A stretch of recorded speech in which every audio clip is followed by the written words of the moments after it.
to the Monte Zone will be granted shortly. Please stand by.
It's Friday.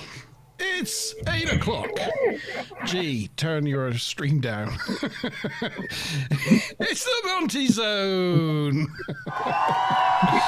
Oh, dear. Cough it up. Cough it up. Yeah, sorry. My God. God. Did I blow your when you did that, it's Friday. It just barreled through my ears, like made me jump. Dear. Anyway, good evening, everyone. It is Monty and G. We're back for another Monte Zone. It's been a few months. I think November, end of November, beginning of December was the last one. So yeah, and then it was like 3 months before that as well. It was, yeah. It's not been many. Yeah. It's not been many, but we are here. Not quite hitting February again for the February edition of the Monte Zone in March. Well, look, it's not our fault that February's a short month. I mean, let's face it. No, it kind of got away from us, didn't it? Really. Yeah. But I guess the last time we did the Monte Zone, which Monty mentioned, was back in I think November. I did a bit of explanation then. I don't know if it was a good one, but just to explain, I've been taking a bit of a break from YouTube, and what's evolved throughout that time is working on an album, because I have this musical side to me as well. I was signed to a record label when I was younger, and music's always been a big part of my life. And I'm really pleased to say I've been working towards like a strategy since the beginning of this year, where the album's going to be finished hopefully by March. So that's sort of what I'm working towards, like the end of March. I mean, because we're on March now. Yeah. And then I may hold it back and sort of release it around June time. But my plan was always to come back to YouTube and uploading content around April. So I'm hoping I'm going to be around about that deadline. And so that's why I've been absent. But the Monte Zone now will be able to get back into full swing again, which is the good news. But we were talking about the theme tune off air just then as it was playing to you guys, and Monte was saying, "Oh, he's missed listening to the theme tune." And what's really funny is that on the album, some of the tracks that I've been working on, because there's 15 tracks altogether, and 15. Wow. 15, yeah, it's quite mammoth, like big it's one. the biggest thing that I've ever done. And some of the tracks on there I've been working on for the last couple of years, and they are, so for example, some of the music that features on there is the music from Story Times, so the intro music, which I've always entitled Mars music. But that was a piece of music that I wrote probably about 2 years ago and hasn't evolved into a song. It's just like an interlude on the album. But one of the songs is also the intro tune to G Star Volts, which was always a song.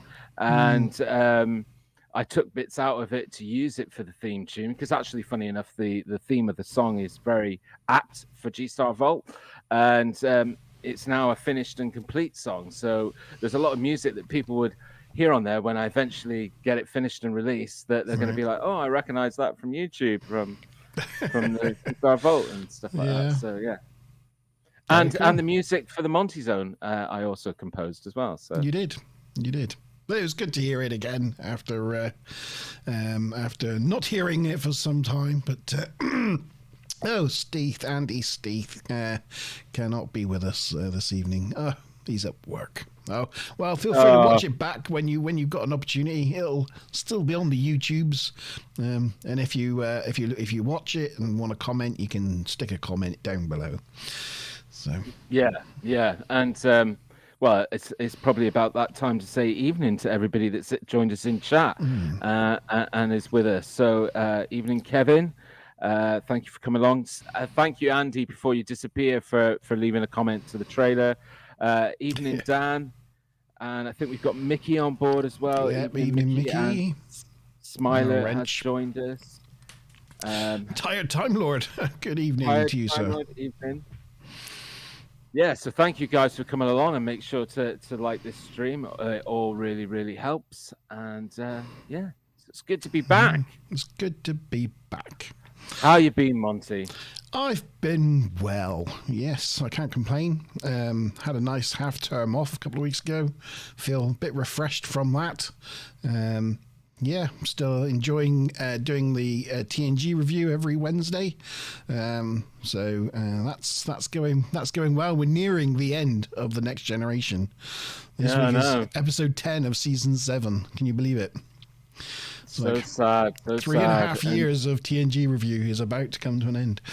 But yes, I've discussed it with the team, and we're taking on board your recommendation. We're going to go through the TNG films after the series, and then through Picard to complete the entire TNG story. So yes, that's what we're going to do. I'm so happy to hear that. And do you know what? Patrick Stewart would be happy to hear that as well. I'm sure he would. I'm about a seventh of the way through his memoir. Right. I've only got the last bit to finish reading. I'm slap bang in the middle of probably season 4 of his life on TNG. But it's been an amazing book to read and understand the man, and just the trial of life that he had before. You know, he's like in his 40s before he really made it big time with playing Jean-Luc, and but you know, did a heck of a lot of body of work before that to make it where he was, and didn't have an easy upbringing. So you know, it's been a really so I recommend it as a book to read if anybody's a fan of science fiction or Star Trek. He was in the original Dune, wasn't he? In film, he was in Dune. Yeah, and really did enjoy the process. It's like interesting hearing him talk about it and how difficult it was for him, and it was sometimes to do with relationships. I think that was the film where he had a poor relationship with the director. Yeah, and the director was really dismissive of him and stuff, so he found it really challenging. But yeah, really, he's had a very interesting life. I love the story where he's it's sort of more recent, but he met Paul McCartney years ago when he was in theatre. One of his co-stars was dating Paul McCartney, and this is in the '60s, in the height of the Beatles. You know, when everybody was, the world was absolute Beatlemania. Yeah. And so he met Paul McCartney for the first time then. He chauffeured him around, him and his girlfriend at the time that he was dating. And years later, he then met him in a restaurant in America where he was having dinner with Ringo Starr. And so he went up and Paul recognized him and said, "Oh, Patrick, good to see." And then all three of them were stood there, and they were saying how it's funny that all three of them were knights, because it was Sir Ringo Starr, Sir Paul McCartney, and Sir Patrick Stewart. Was it a round table? Mm. Yeah. Who knows? Kevin mentioned in comments, and keep your comments coming, guys. Are you still doing the collab with Ben 401 Files? Funny enough, I'm on holiday next week and a bit of the week after as well. And I was thinking about going up and visiting Ben again. However, it's kind of borderline at the moment because he is very much right smack bang in the throes of working on a documentary, and he's a very busy guy at the moment. And so I don't want to add extra pressure to him in terms of hosting me, so I don't know, but we definitely are always like collabing. I've been constantly on the phone to him today and talking to him, so yeah, hopefully there will be more collabs in the future, Kevin. Yeah, very cool. I know you've been in a lot of contact with him recently. Cool. So, the subject of this evening, the subject of our first Monte Zone of 2024. We are talking about, what are we talking about, G? We are talking and doing a bit of a review show of our own of the two documentaries that come from director Brett Eckenberger or something like that. Is that right? Did I pronounce that right? I think that's right. Yeah, Flash of Beauty, Bigfoot Revealed. Flash of Beauty, yes. And documentary number 2, Flash of Beauty, Paranormal Bigfoot. Mm. Yeah, so that's what we're talking about. And obviously within that, we'll be having discussions about different theories relating to Bigfoot, Sasquatch, woodmen, wood people, hairy people, all sorts of names for them over the century. And yes, I think the first documentary came out in around sort of like was it 2021? 2021, and the second one only came out sort of relatively recently, wasn't it? I think about 3 or 4 months ago. Yeah, it was end of 2023. So yeah. So let us know in comments if you've seen the documentaries or if you haven't. Because that's going to be important, because we're probably going to be revealing some spoilers if you haven't. Yeah, but spoiler if you haven't, if you haven't, don't worry about it, because maybe what we talk about will gravitate you to go and watch them. Because I don't think we'd be talking about them if we didn't think they were worth a watch.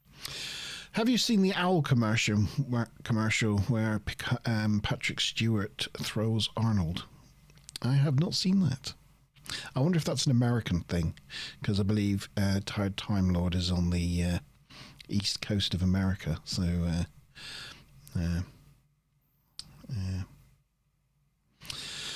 yeah, I think he recently had to do some promo work for like Super Bowl or something like that. Now, Dan M hasn't seen it. Well, Dan, we're going to spoil the crap out of it for you. No, I don't think we will. I don't think we can't feature too much or show too much of the actual documentaries for obvious copyright reasons. So yeah, I don't know if you have any images or anything. I don't have anything. I wasn't going to really show anything. So no, I mean, I obviously have got video and bits to share that will show some of the cool content, but I haven't got pictures or anything like that. But no, yeah. So The Where first do you one. want to begin, Monty? Shall we begin at the beginning of the first one? Yeah, Bigfoot revealed. So, Bigfoot review. So I will say, not going in with much expectation, I did think from the outset of this first documentary, it looks really nice.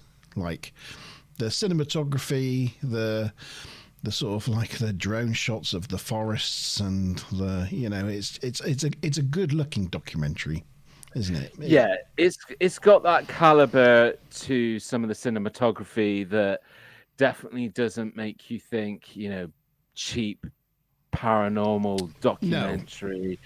There was a lot of it that definitely kind of, I think, was influenced by the, similar documentaries like The Missing 411. It reminded me very much of The Missing 411, actually. It had that kind of feel about it. Yeah, parts of it definitely, do create that feel. But then again, I guess there's no escaping that because a lot of the backdrop is very similar locations. Yeah, that's right. But even just the format of it, meeting the people and hearing their stories, it was like a sort of similar sort of vibe, wasn't it? But yes, good night, Time Lord. Enjoy your gaming. Thanks for popping by. Yes. Yeah, so I think obviously that's something that grabbed you quite early on in the documentary. I think for me, one thing that grabbed me quite early on, because it resonates with something quite personal to me, because I obviously have a university minor degree in Native American studies, and Native American history is something that I'm very interested in. And straight away we are introduced to a tribal member of the Yakima Nation, Mel Skahan. I didn't take down his name, but that is his name, Mel Skahan. Yeah. Yakima tribal member. He's like a forestry commission guy, or was, worked in forestry, lumberjacky type work. Yeah. So Time Lord wasn't going. Oh. No, Smiler was saying goodnight. Time Lord, not leave. I don't know what's going on there. Oh, yeah, no, sorry. She said night, but she was saying goodnight to Time Lord, not leave. Ah, right. There you go. There we go. Understand. I get it now. Yeah, there you go. So, yes, Mel. So, I mean, it grabbed me because straight away at the beginning, just to let everybody know, what they start doing is giving a bit of an overview of how wood people, wild people, or Sasquatch, or the various different names that different tribes use to describe this legend.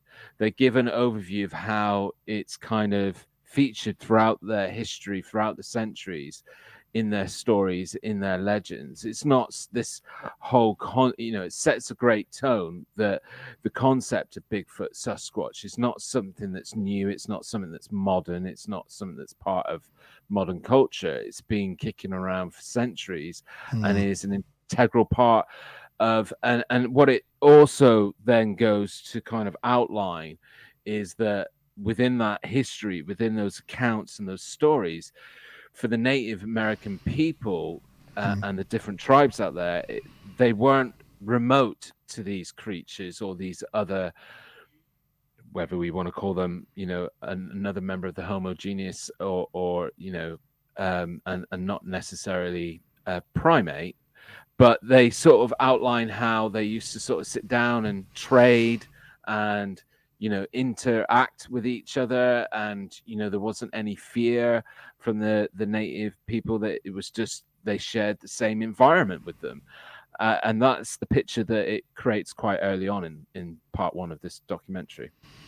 And there's like each tribe has its own like individual Bigfoot legends and stories that's unique to that tribe, and quite often they have Bigfoots depicted at the bottom of their totem poles, which is like, to be on the bottom of a totem pole is like the most prestigious, significant. most significant part, and a lot of these tribes have in this area have Bigfoot at the bottom of their totem poles, to go along with their unique individual stories of Bigfoot. So it was quite interesting. Yeah, one thing I noted down, which is something that now people can probably go and look into if you're interested in this subject, but they then emphasize that there's this book called, I can't remember the author's name, but it's called Wanderings of an Artist Among the Indians of North America.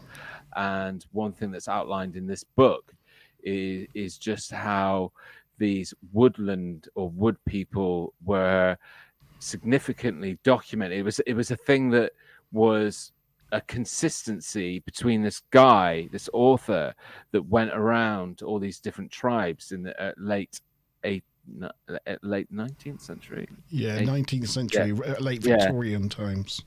Late Victorian times, and visited all these tribes, and it was a very continuous theme, and it sort of outlines in this book. So if you're interested in the subject, go and check that book out.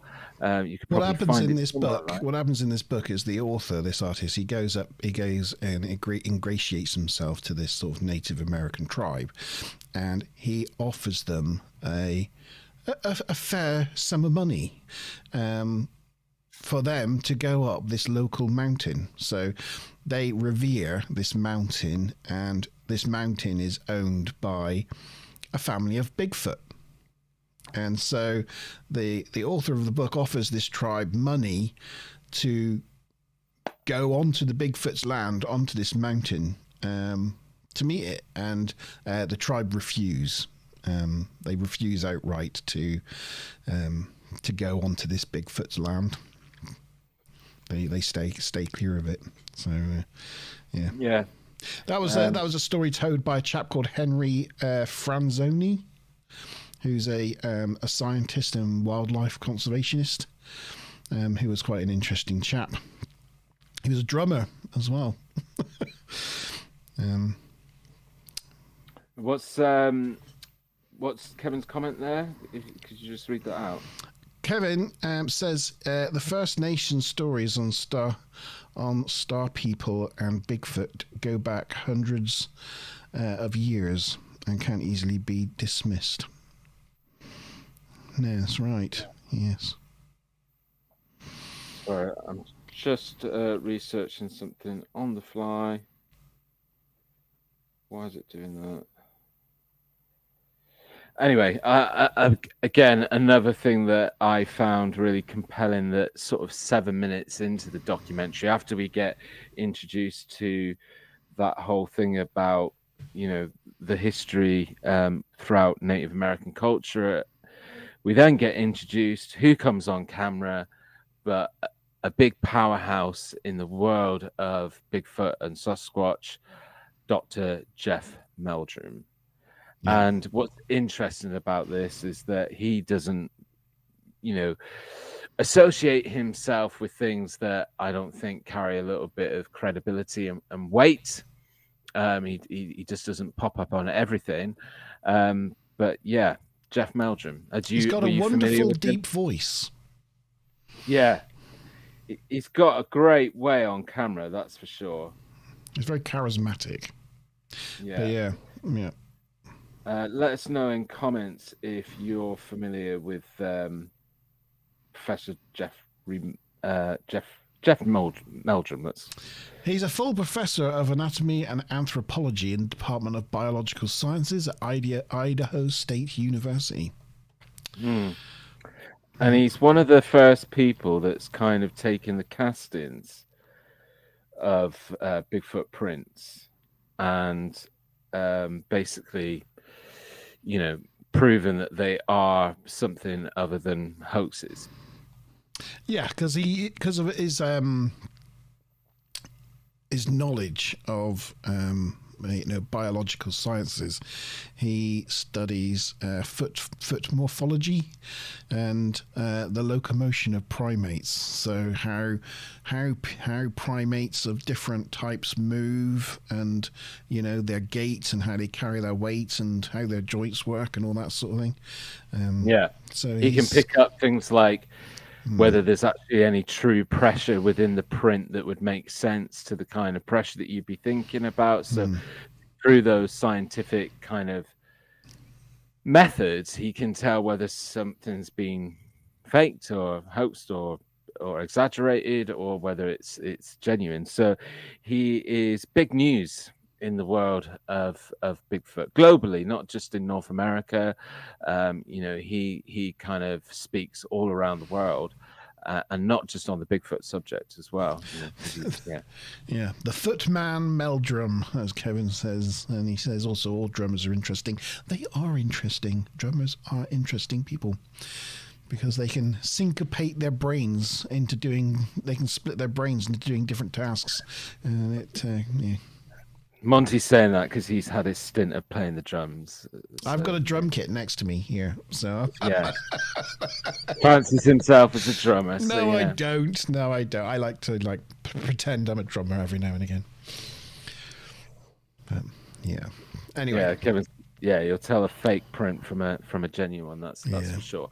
So great to see him on the documentary. Certainly adds a lot of weight. I'm watching this the first time round, and I'm thinking, oh, good things are to come, and that's not to say that the good things aren't to come. I'm not being sarcastic about that, but I guess now is when in the documentary we start getting introduced to various different people that are experiencers and had accounts and got stories to tell, right?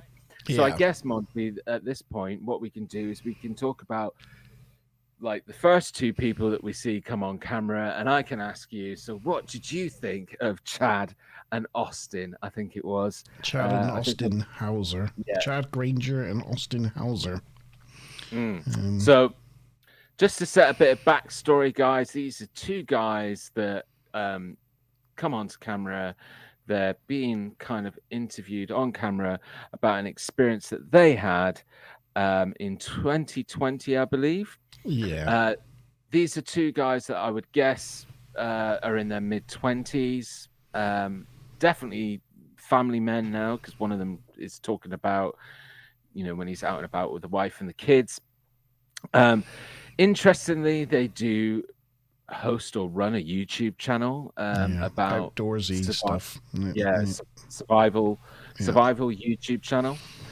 And so, Monte, what were your thoughts on Chad and Austin and their story? So they were out camping by a lake, and they had a sort of Bigfoot encounter. But unfortunately, despite being YouTubers, didn't have any of their camera equipment around. But they feel that if they did have their camera equipment with them, that perhaps the Bigfoots would not have appeared. So, so they have this sighting, and it on this documentary, it's them talking about their account, their sighting that they had. So, what did you think? What did you think of them? No clue, really. Okay. So I've got a few interesting things to note about Chad and Austin, right? Which I think are interesting in the larger scheme of the documentary. What I thought was interesting, because when I'm watching these things, I'm always thinking to myself, is this person genuine, or are they not? I mean, I don't know if everybody else. Let me know in comments whether you do the same thing. But what was interesting is that they run this YouTube channel. Yes. But there was no mention of the YouTube channel. There was no plug for the YouTube channel. They didn't mention the YouTube channel once, or talk about it or name it. And I found that interesting, just for the simple and logical reason that they're featuring on this documentary. Them talking about this experience they had is not in any way kind of them trying to massage their YouTube channel. I don't know if you agree with me on that. Yeah, possibly. Yeah. Yeah. All I wrote about them is their names. They had a Bigfoot experience by a lake. One of them's a YouTuber. Because I just didn't find them very interesting, really. No, well, see, this is the other thing, is that they weren't very interesting. But if you look a little bit deeper into the body language and the body mechanics of them, I personally would go to some way in saying that I think Chad and Austin are really very genuine. Now, this is where I'm going to compel you guys, if you haven't seen the documentary, go and watch it and see what you think and prove me wrong, or come back and say, I don't think you were right, G, about Chad and Austin. Because if you watch Chad and Austin on camera, certainly I can't remember which is which. One guy's sort of a bit thicker set than the other one, and it's the smaller one that he looks really, really he has trouble talking about it. You could see it in his face. He looks anxious. Whether he was just nervous on camera, but again, I can't imagine that. If they're used to doing YouTube content, they're probably used to being filmed, but the way in which they talk about their experience, and they almost sound like two guys relaying post-traumatic stress. I mean, one of them talks about how now when they go out, like months, they couldn't get it off their mind for months, and then eventually it gets better and they stop thinking about it so much. But then one guy goes on to say that, you know, when he goes out into the woods with his wife and his children and they're around near a stream, he can't help but look down the stream and he thinks to himself, like, it brings back the memories of that day, and he's concerned, and they definitely, like, that's a good picture of them, actually, because they look like the guy on the what is my left, he seems like sometimes on the verge of crying when he's talking about it. Then the other guy with the baseball hat on, he looks like somebody, like a rabbit in headlights, and kind of makes these facial expressions that say to me that he's terrified by the experience. Like he really struggles talking about it. And so I I've watched a lot of these things and watched a lot of people talk about their experience and characters, not just in the realm of Bigfoot, you know, and it's a sort of eye that you start developing, I guess, for looking for different signals and different signs. And I definitely think that these guys are 100% genuine in their story. Whether it's still misidentification, no one can say, but they genuinely think that they've seen something, is what I'm saying. Yeah. That was those guys, anyway. There you go. Yeah.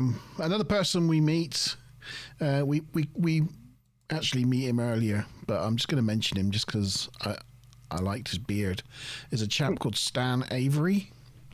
Now, he is a plumber and a Bigfoot confidant, so he gets his stories from customers that he goes around plumbing, Avery Plumbing, and he's picked up a load of Bigfoot stories from various people he's done work for. But he has an amazing plaited, long grey plaited beard. So, yeah, I thought that was pretty cool. Later on in the episode, because we go backwards and forwards with some of these people, he tells a story of how a family of Bigfoot famously lived in a county dump. Yeah. Because they were the only things that could get in and out of it successfully because of their height. And he's also caught a picture of a Bigfoot himself on a trap cam. Yes. That's the British guy, right? No. That's the different. That's the Peter Byrne. Who was the guy that you were just talking about? The one with the he's got the a bearded plait. He had a braid, like a braided beard, long grey braided beard. Oh yeah, he's the plumber, isn't he? Plumber, yeah. Yeah.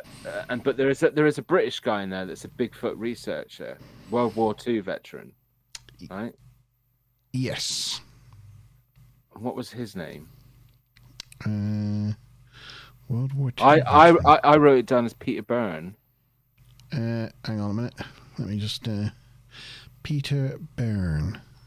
While you're looking that up, No, Monty, Peter I'm just going Byrne. to reply. Peter Byrne is probably like one of the biggest people on this documentary, isn't he? Because he is like the OG Bigfoot researcher. Yeah, but he's British originally. Yeah, he ran a Bigfoot research project into disproving the Gremlin film. So they tried to recreate it and, to prove how easy it was, and completely failed. Yeah. And actually, Peter Byrne then hired Henry Franzoni, the chap we talked about earlier. Well, we didn't actually talk about him, but he was the guy that came up with the Book of Wandering, the book, The Wanderings of the Artist. Artists Among Indians. Yeah, Henry Franzoni, the drummer, that guy. He told us the story about that book, and he was hired by Peter Byrne to help him disprove the Gremlin footage. But in fact, they ended up completely turning about face and being advocates, some of the biggest advocates for the footage. It's Gimlin. Gimlin, yes, that's it, Gimlin. Yes, so yeah, and one of the things that Henry Franzoni talks about is because he's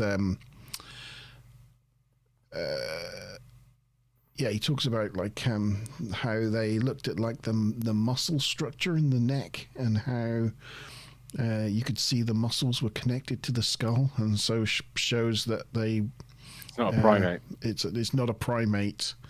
It evolved to walk upright. Yeah. Yeah. Homogeneous. Yes. Just going to go into comments, just where Mickey said, it might be a weird question, but do we have an idea of what the lifespan of a Bigfoot might be? Probably the most correct answer to that is no, because, we're still at that stage where, anything that's been documented, there's probably about 3 or 4 pieces of evidence that exist that support Bigfoot that are really great pieces of evidence, and then the rest of it could probably be punched through quite a bit. So we don't know very much about it. The existence is still under question. So I guess, that's what's really interesting. And I don't want to jump ahead here, really talking about the 2 documentaries. But no DNA. No Bigfoot poo, no dead bodies or anything physical like that. Yeah. No variable, consistent observations of a particular individual. So you can't really go say anything about them, really. Yeah, but, in the same sense, yeah, I guess what you're outlining there is very similar to, the species of animal. Like right now, I think there's a type of bear in California, which they estimate that there's 300 of them, but they find it even hard to find evidence that they're there or they exist, because they don't ever find poo droppings or any fur or things like that. But they know these bears to be there. And there's obviously other species that have been uncovered in the last 50 to 100 years that, again, all those elements we didn't have at our disposal until they were finally found and discovered. What I think is mentioned in the first, it's definitely mentioned in the first documentary, and something that I picked up on that staggered me as a statistic. There's this guy that comes on called Farouk Muhammad, and he's a data analyst. Yeah. And he's also a Muslim. Later on, he goes on to talk about the Quran and stuff. But he drops a statistic that I found was shockingly interesting, that less than 30% of North America has been walked and traversed by man. He's talking about how they, struggle to even. What was it? One of the guys on there was talking about how a plane went down somewhere in these regions, in these northern states of America, in the North Pacific. And, this was only in the last couple of decades when we had the technology, black box, all this kind of stuff to find these planes and know exactly whereabouts they went down. But it took them over like a year to find this plane. Yeah. And, it just goes to show you how vast these areas are that we're talking about, and how, there is definitely logically a way in which something could be hidden in these areas. I mean, you just never be seen. that actor recently went for a hike in the mountains around Los Angeles in California, and unfortunately fell to his death. And even though they knew roughly where he went, it took them months to find his body, because, as you say, it's just. But I mean, out Oregon and Washington State and those places. I mean, and going north of the border into Canada. I mean, there are just like multiple times the size of Great Britain forests, where only a few people live, and it's like you're looking for a couple of people in that area, and it's vast, isn't it? It's just Julian Sands. Yes, thank you very much. Yes, that's the chap. Say, even though they roughly knew where he went, and that, it's just so much countryside that they just couldn't find him. Well, yeah, you're talking about areas that are bigger than the UK in whole, and much vaster than the size of our country here. These are great expanses of space, and the thing is, if you take for a moment, if you stand on a fence and say, look, I think that of all the stuff out there, all the claims of sightings, photographs, videos, whatever, only a very tiny percentage of it is genuine, and you just cast all the rest of it aside, then those pieces of really solid evidence have always been gathered in areas that are really, really remote. Really, there's a lot of evidence out there that people have caught, or seen or claimed to have seen Bigfoot in a dump yard or in a backyard or, whatever. And a lot of this is maybe stuff that I would say discount, and think about how this is a creature that is another form of Homo genius that has found a way to remain hidden and could easily do so in these vast areas.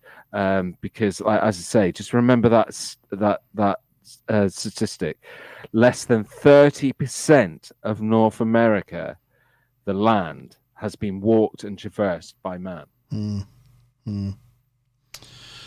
Mickey, I don't think Bigfoot's a Catholic either. Yes, they're talking about Bigfoot pooing in the woods, right? And what he does with it. Yeah, but Mickey, just to hone in on that, interesting stuff, because I've always thought about things like scat. In fact, I've actually got a theory that I still say I'm going to put down on camera one of these times. But, that is that if you read a lot of Bigfoot accounts and really go down the rabbit hole, a huge amount of them comment or make claim that there's this horrible stench and stink, and they always attribute it to it's the creature itself that smells and it stinks, and people smell it from 100 yards away. I personally say that logically that doesn't seem to add up to me, because if you are a creature or a thing that has become so practiced at being elusive, the one thing that you would probably want to try and avoid is being a right stinky bastard that could be smelt, hundreds of meters away. Do you know what I mean? Yeah. Yeah. So I then have this theory that the smell that people smell, because it's just in so many accounts that it must be something to be considered. And I think that smell is probably their scat that's been buried. And the people that see them are stood right on it or near it. And that's what stinks, not the actual creature itself. But yeah, if they're going to remain elusive and they become good at it over hundreds and hundreds of years, maybe they're very practiced at burying it and making sure that it's never seen or found. Good evening, Hearts. Welcome on board. Hey, Hello. Great to see you, Hart, and thank you for your comment on the trailer. Great to see you, AK Caroline. Yes, Alaska alone is the size of Western Europe. I don't know if that response from Mickey is to what I just was talking about in terms of the scat. But I am going to go back in this episode and clip you saying, I often think about scat. I'm going to have to get a clip and just turn that into a little GIF thing that just repeats over and over. It's something that I've wanted to say to people out there, because like someone was saying in comments, I think it was Kevin, that he would love to go over to America and Canada and go, Bigfoot searching, etc. Obviously, so would I.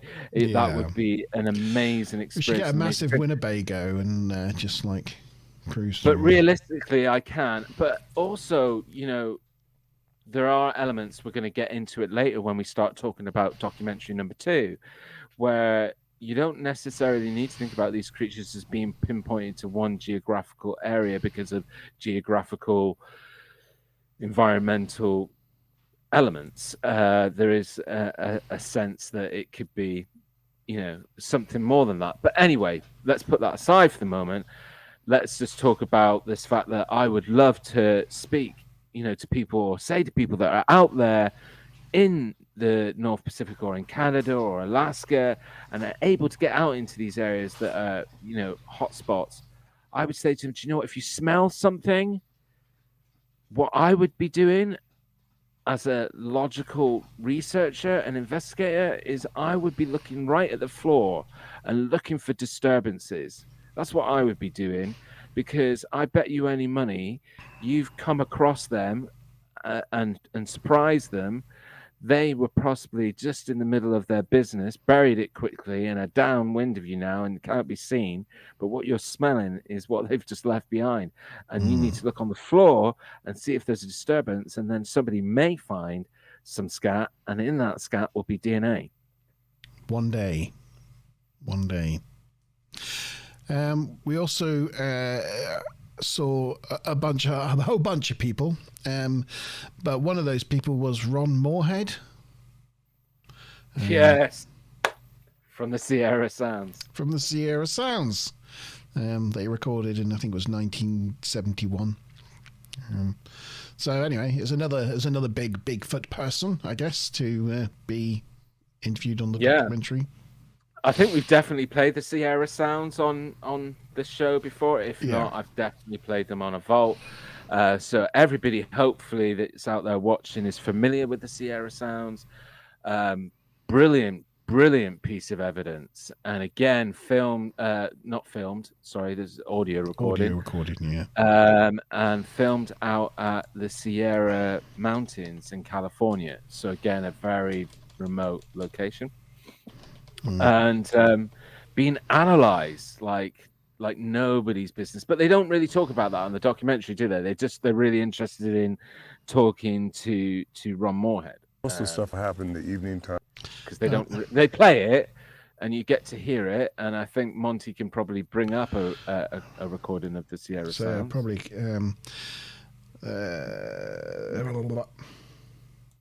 I've just got to share it in a particular way so you can hear it too, G. Hang on. But to just while he's looking for that, to just set a bit of background for those of you that aren't familiar, again, I'm sure you all are, but these have been analyzed by lots of different people to prove that some of the sounds and some of the frequencies in it are not possible by human and not can't be easily attributed to other species in wildlife that would be possible to create the sound. And there's this one guy that does come on this documentary right after Ron Moorhead, and I don't think I took down his name. but he talks about how he was a linguistis. That's the pastor, isn't it? I'm sure I took his name down somewhere, or maybe The first time I ever heard anything was like that, and that's when you want just to trying to find that the we put actual between sound. these trees, and we first started hearing them, and we started recording them. His name is Scott Nelson.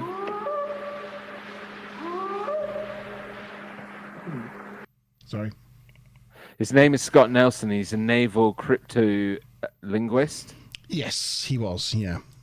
And he's listened to the Sierra sounds and can quite confidently say that to his findings, there's language in it. They're actually talking a language. I thought Scott Nelson was an interesting looking guy as well. Yeah. Because he looked like a sort of a I don't know if I can find a picture of him. I can't find a picture of him. But he looked like a sort of a southern gent, you know. He had like the long grey hair and the nicely manicured beard, you know. He looked like from a southern gent. But he was wearing a Celtic FC football shirt. Soccer shirt. Just was an interesting look. Anyway, I think Monte's about to play the Sierra sounds anyway, but there's a specific part that you need to play of them where there's a lot of activity.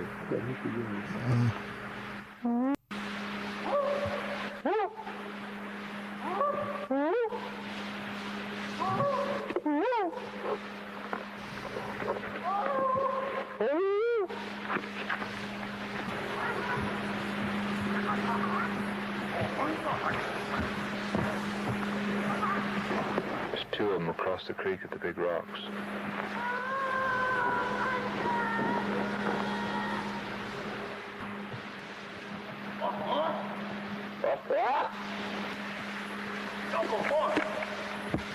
Anyway, that is the Sierra sounds or part of it. I think it's a little bit later that you get all the gibbering. There's like loads of gibbering when they're actually talking to each other, even in Meteo. Yeah. Anyway. There you go.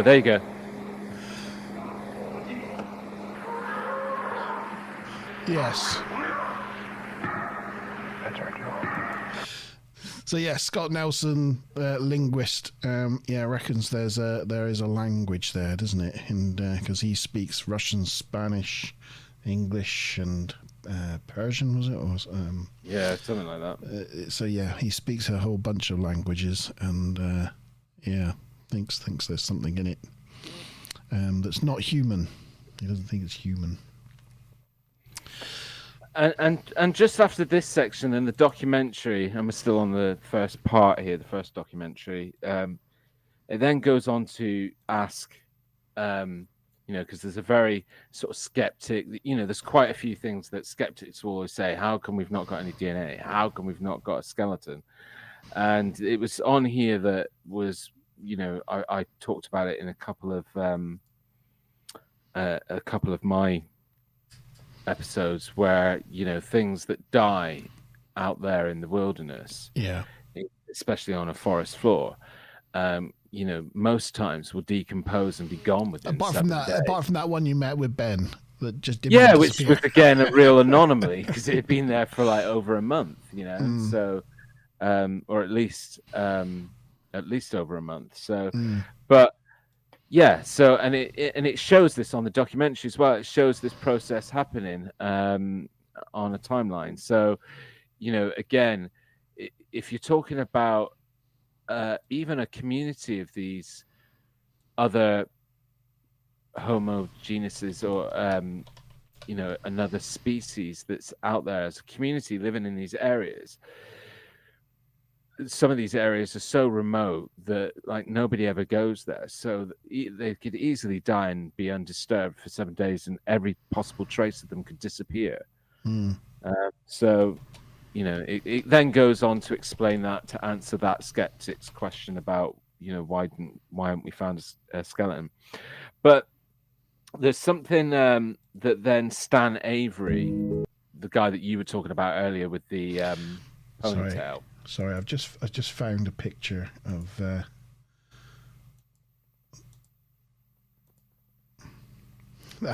That was Scott Nelson, the linguist. See what I mean about him being like a good old Southern gent? Yeah, he looks like he'd be on the Titanic. Yeah, except for he's he just looks like he belongs on like a steamboat going down the Mississippi or something, doesn't he? And he's wearing a Celtic FC shirt. They're second in the Scottish Premiership at the moment. They're doing quite well this season. But anyway. Hart has just put something, getting comments. Plus, it's possible that they bury their dead. I mean, again, across these two documentaries, it's sort of outlining of quite an intelligent and intuitive, species or creature here that, of course, they could bury. They could easily keep their dead hidden from prying eyes. But I was just going to say that it's at this point in the documentary that Stan Avery, the town plumber, the guy with the braid in his beard, comes back on, and he says something that it's one of those things that's I hear and then I sometimes it makes me cringe a little bit, but he then goes on to say about the government are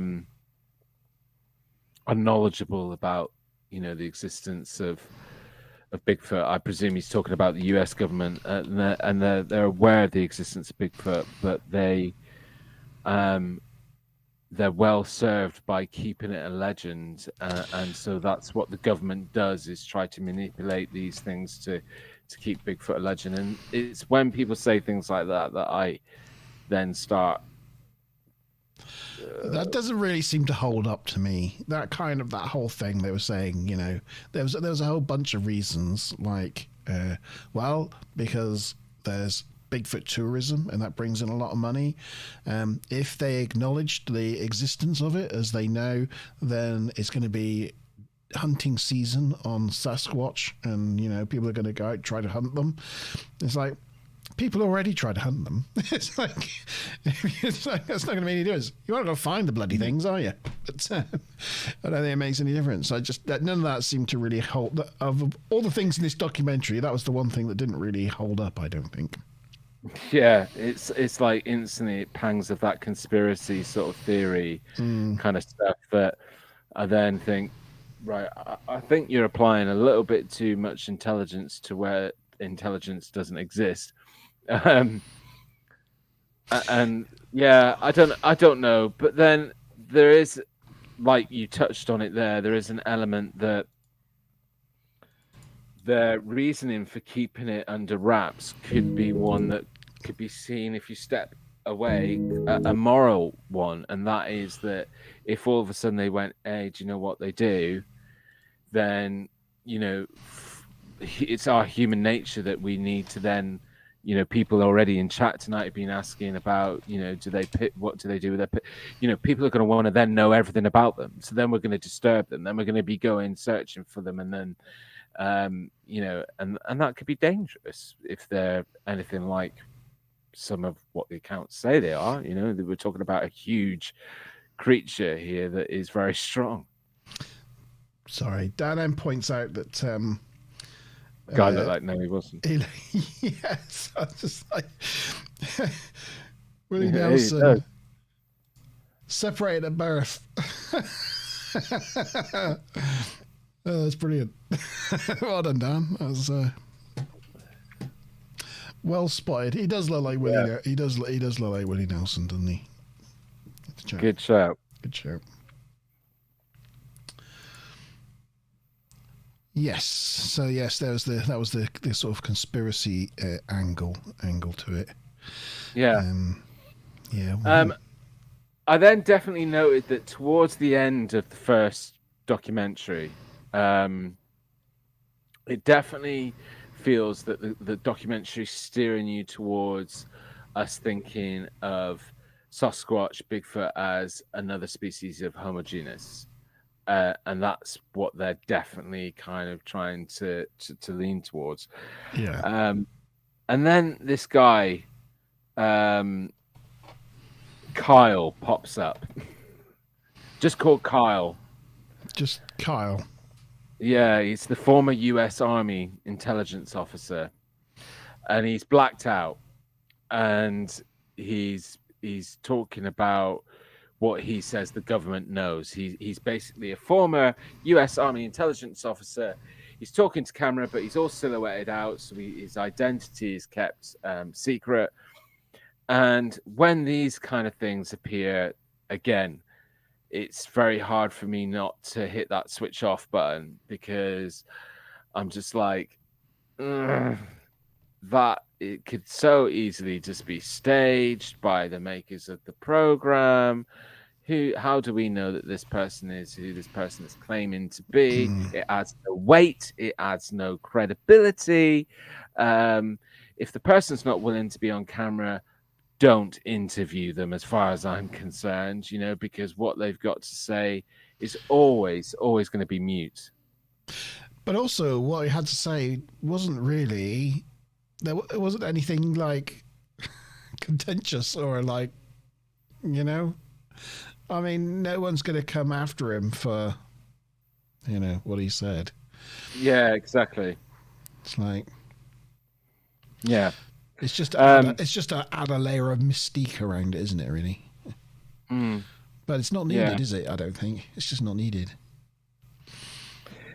But at the very, very end of the documentary, there was a bit that I really, really liked. And it was the bit with Dr. Michael Adamski. Oh right, yeah, the clinical psychologist. Yeah, and I really loved what he was saying about rationalization versus repression, and how, being that I myself is somebody who believes I had an experience when I was much younger, and not Bigfoot related, obviously, but I struggle to process it, and I struggle to 100% believe it. And one of the reasons why I struggle to 100% believe it is because there's a lot of information and even memory that is missing. And then he talks about this whole repression scenario and what repression actually does. Like, we can experience really traumatic things, and through the process of repression, the human brain will do two things: repress or rationalize. So if you're out in the forest and you see a Bigfoot, the human brain has two ways of processing it: rationalization, and kind of trying to say, well, that was probably a bear, or that was probably this, and or repression, where you just kind of almost forget that it happened and you just bury that bit out. Yeah. And even goes on to say that people that of the ilk that would naturally sort of repress sometimes may not even see things that other people see, because they're instantly repressing it. And it's just interesting. I found it all really, really interesting. At the beginning of the next documentary, a Native American woman talks about how her ancestors didn't see the tall ships arriving in the bay because that's in part 2. Yes, I said this is at the beginning of the next episode, but it relates to what you're talking about there, because the tall ships are so far outside these Native Americans' sphere of understanding that their brains just couldn't cope with it, so they just completely ignored them as though they weren't there. And if you'd asked them, what did you see this morning? Nothing. But also there's obviously different levels of repression, and for those who experience something traumatic or out of their normal understanding of rational and what we understand to be real, this repression process can almost drown your memories and almost cloud them, And yeah, it was a really interesting thing that he was talking about, and it's definitely something that I want to explore and talk about a lot more. Just going to chat, Hart is saying apologies, but what is this documentary you're talking about? It's the theme of the whole show. We're talking about Flash of Beauty. There's 2 documentaries. One's called Bigfoot Revealed and one's called Paranormal Bigfoot, but they're both called Flash of Beauty. They're on Amazon. So if you have Amazon, they are there for free. And they're Plus, about 90 minutes broken up. Most of it's on YouTube as well. As individual sections, but you can pretty much get the gist of it all. If you don't have Prime, you can find a lot of it on YouTube. But the end of the first, because I think we're pretty much near the end of the first one now. The last person we speak to after Doug Meacham, the hypnotist chap, as you're talking about, was Daryl Wilson, who was diagnosed with terminal cancer. And he took his family on sort of a last vacation to Alaska. It's something they like to do as a family, and this would be his last opportunity to do something like this with his children. And as they were out camping in Alaska, they saw Bigfoot. And he gives a very detailed description of what it looked like, and the hair on its face and its knuckles and this sort of thing. And it's a very detailed description. And when he come back, because he just thought he didn't have very long to live, he talked to a lot of people about it, and people came forward with their stories, because he was, if he hadn't been facing the cancer, he would have probably, like a lot of people that go through these kinds of things, just been like, wow, that was something that happened, and file it away in the memory. But because he was kind of liberated with, well, I'm shuffling off this mortal coil soon, I might as well shout about it. He ended up making a lot of contacts and sharing stories with a lot of people. And in the end, somehow the cancer went away. He survived. He's got a lot of scarring on his head from where a lot of it was removed. But he's still with us today. Yeah, so that's kind of how documentary 1 ended. Bigfoot Revealed ended, or did it? Now, here's the thing. According to me, that's how it ended. Yes. So to Monte, he watched the documentary this week. That's how it ended. Now, in chat, if you have seen this documentary and you saw it a few months ago, put a thumbs up in the comments. But I don't think there is anybody that has. But here's the thing. I watched this documentary when it first came out. In fact, I'd been waiting for it to come out. And so I jumped on it straight away when it became available. And when I first watched it, I really enjoyed the documentary as we've talked about it thus far. And then there was a part on the end of the documentary that really spoiled it for me. And in actual fact, I think on one of the previous shows or something, I've mentioned it. I certainly had mentioned it to you, Monty, hadn't I? That said, I'm definitely a fan of the second documentary more than the first, because the first documentary was ruined for me. And the reason why it was ruined is that originally, after what we've just discussed with the gentleman, I can't remember his name, who was diagnosed with cancer and then had this Bigfoot experience, and then went into remission. The documentary then went on to feature his daughter, who lived in Alaska, who he was going up visiting. And she was then talking about how her and a friend had gone up in this small plane and tried to fly over the area that her dad had seen the Bigfoot, because it's in a really remote area, and they felt it best to go out there by plane and cover as much of the area as they possibly could. And she then also showed some footage or some photographs of this creature or entity that they caught out there. And as soon as they brought this picture up, I was like, are you joking? Oh my God, that is a person in a suit. Like, what are you talking about? That is the worst example of evidence that I've ever ever seen on such a serious and great looking documentary. I didn't believe her for an instant. I was saying to Monte off air this evening that she came across as really overly dramatic. Like she was all about the camera and like, oh my God, I'd seen this thing. And it just ruined the documentary for me. Up until that point, I'd been really enjoying what I'd seen. There was a couple of bits where I was like, kind of, oh, I don't know. But overall, was impressed. And then it just got ruined. Now, as me and Monty this week had then talked about doing this show, I thought, right, I need to go back and watch them because, watched the first one certainly quite a few months ago. So I've watched it this week on Amazon. And lo and behold, all of a sudden, on the documentary, this whole bit doesn't appear. Now, at the time, I had said, oh my God, that picture looks so fake.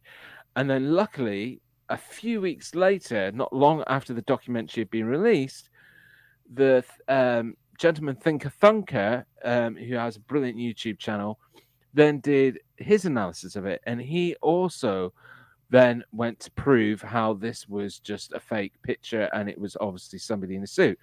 For those of you not familiar, again, you've heard me talk about ThinkerThunker a lot in the past. He does body mechanics. He does what is called pDNA. It's body measurements. And from this research that he's done, he can show you whether something is obviously got the proportions of a human or got the proportions of something that is unknown and unexplainable and non-human. And he went a long way to prove that this picture was just as fake as I thought it was. So I'm watching the documentary this week and I'm thinking to myself, am I having Mandela effect here? Or was I thinking of the incorrect documentary? Was it another documentary? I started going a little bit insane and I was like, well, hold on a minute. ThinkerThunker did a video of it. If I can find the video that ThinkerThunker did of it, then, and I've got that video to share now. So I can share a little bit of, and I can show you what appeared on the end of this documentary, and we'll discuss in a minute, like thoughts on, it being removed and now not existing. Yeah, because for me, it was like this nice guy talking about his cancer and how he got cured by a Bigfoot and whatnot. I thought that was a nice ending to the documentary, and I just thought, oh, how nice. But this was staged by his daughter, was it? Yeah, can you? I think it was his daughter. But kind of do you want to just the videos ready?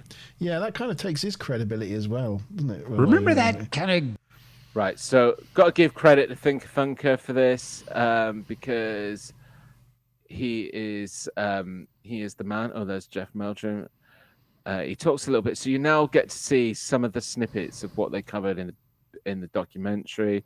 So enjoy watching these couple of snippets. But just to mention, I just want to give a shout out to ThinkerThunker because he doesn't mind people talking about his work as long as he gets credit. So if you haven't checked out his channel, go and do so. We'll put a link in the description. Trailer for a new documentary called A Flash of Beauty, Bigfoot Revealed. Miss Thunker and I watched it this past weekend, watched it online. 2 thumbs up from us. We dug it. There's some great encounter stories, things we'd never heard before. There's some thought-provoking stuff in there. Dr. Jeff Meldrum's in there, and he always brings a certain legitimacy to any project he's in. Ron Moorhead was in it. He's the last guy you saw talking in the trailer. He's the Sierra Sounds recording guy where you hear the amazing Bigfoot chatter. He talks about something I'd never heard him say. So it's worth it just for all that I just mentioned. And then they end a perfectly good, perfectly entertaining, informative documentary with this photograph, which I've obviously blacked out.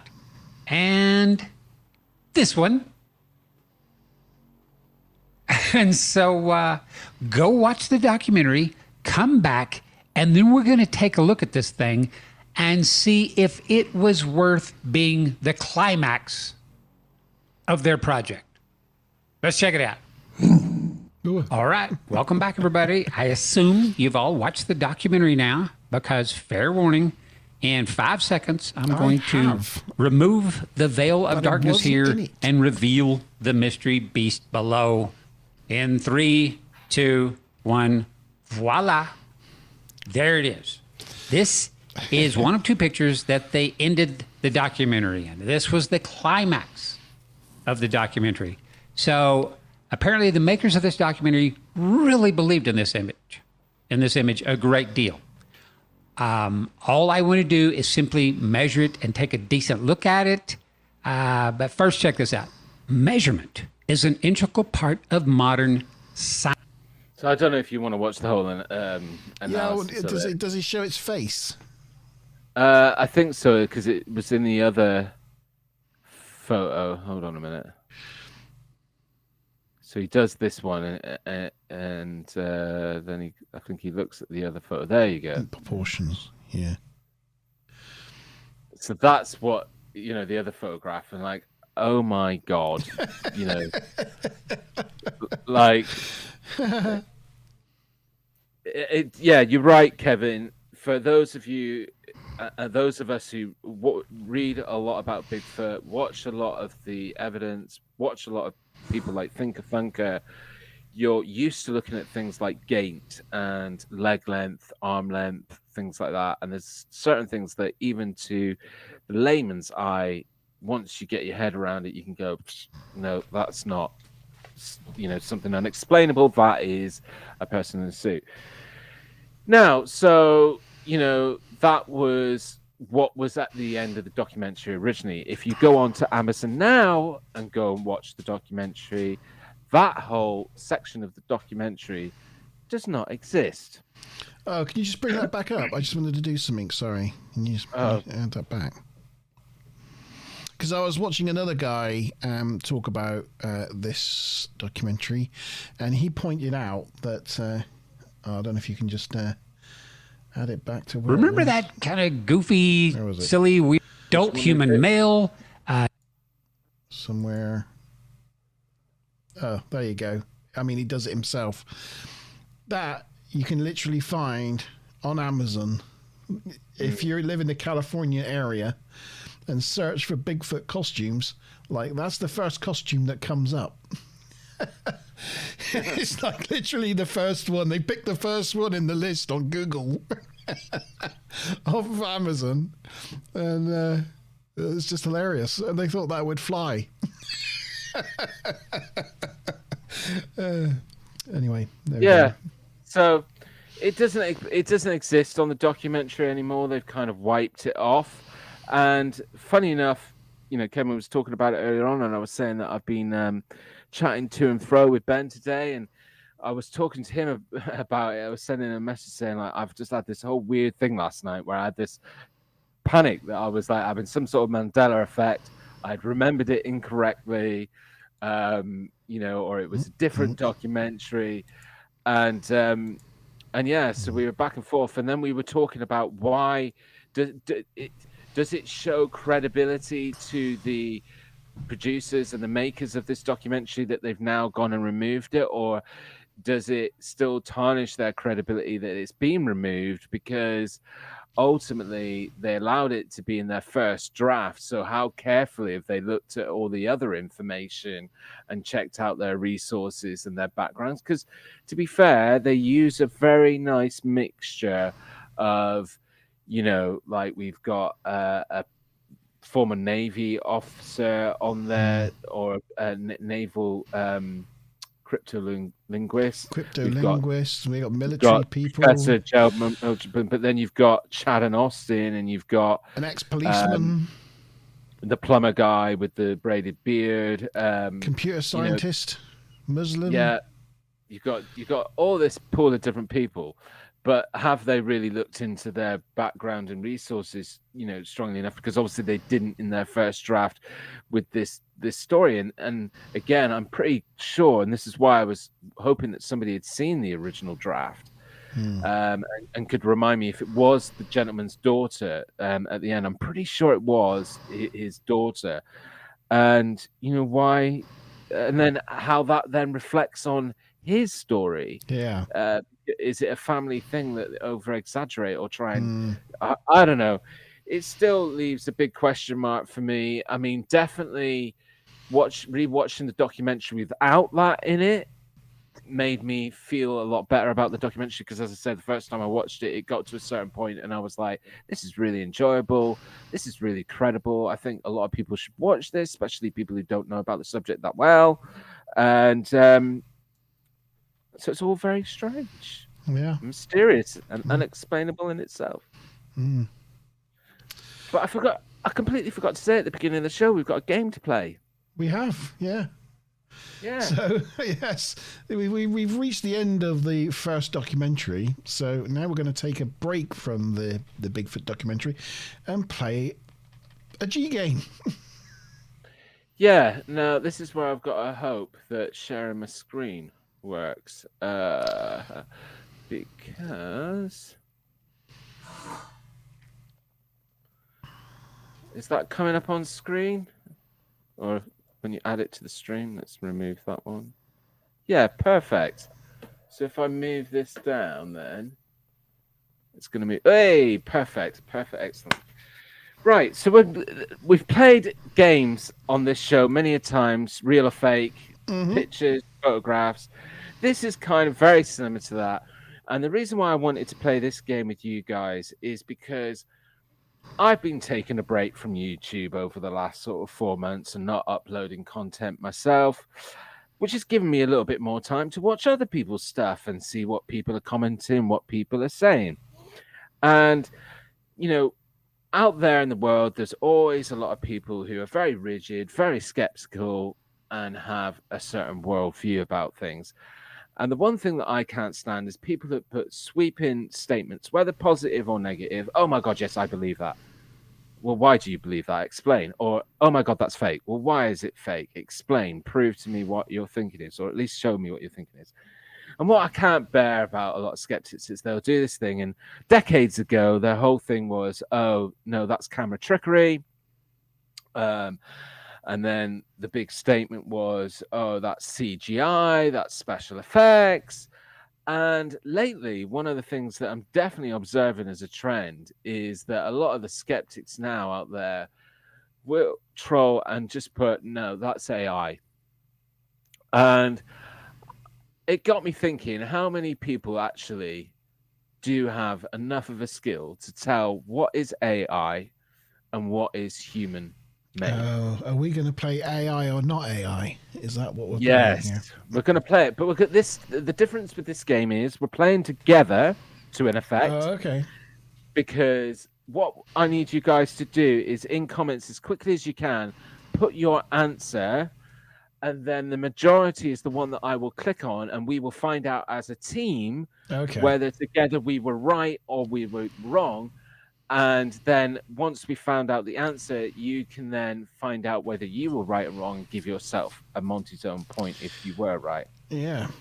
Okay. Team Monte's so we're playing this own, together. Yeah. So on each one, there's 2 images. So you need to put, I want you to say in chat which image you think is AI. So you put number 1 or number 2 in the chat. And Monte, I think this is going to be super difficult. So the first one is this one. Can you see it well enough? Crikey, it's very small. I can't zoom in because this is not my picture. This is a website. Can you not like hold the control key down and scroll your mouse button? Does that not work? Oh, there you go.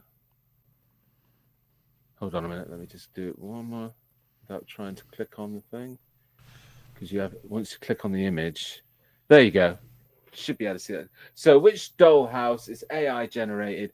Number 1, which is number 1 would be the one on the left, and number 2 would be the one on the right. Hopefully everybody can see that now.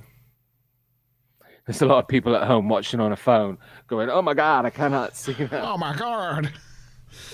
Unfortunately, I can't make it any bigger. This is as big as it go. Or I have a picture of the screen. Yeah. Dan's saying number 1 is AI, which is the one on the left. What are your thoughts, Monty? Which one do you think is AI? I think number 2, the one on the right, is AI. Okay. leave that as your answer. So we've got 1 vote for number 1. We've got 1 vote for number 2. Kevin said number 2 looks more genuine. Number 1 seems perfect.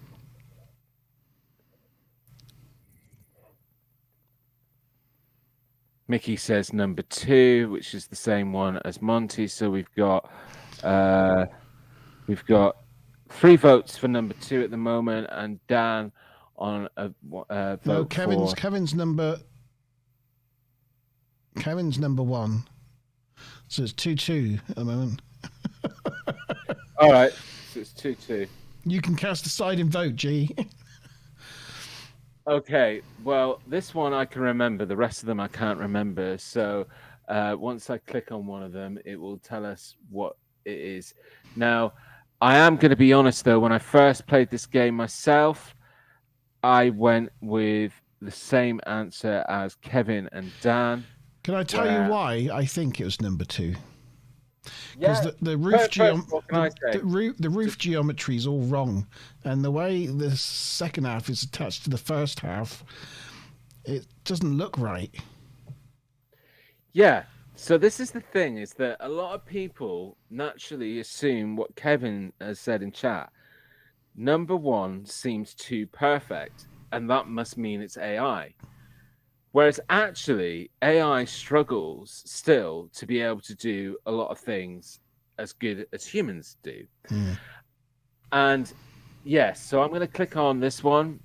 You have answered correctly, guys. We got the majority, the right answer. If I scroll down, okay, we started off with one that was relatively easy. The furniture in the computer-generated dollhouse doesn't look like you'd want to sit in, even if you were an inanimate doll. It's also not entirely clear what any of those rooms are for. Is one supposed to be a bedroom?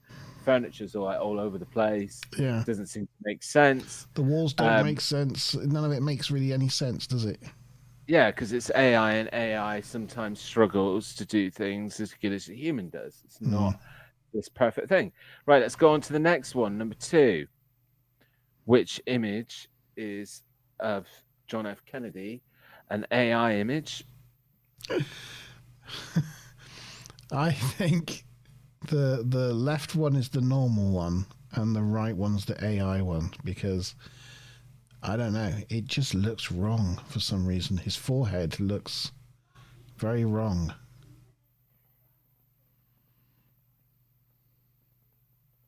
Mickey's also agreeing with you. He's saying 2.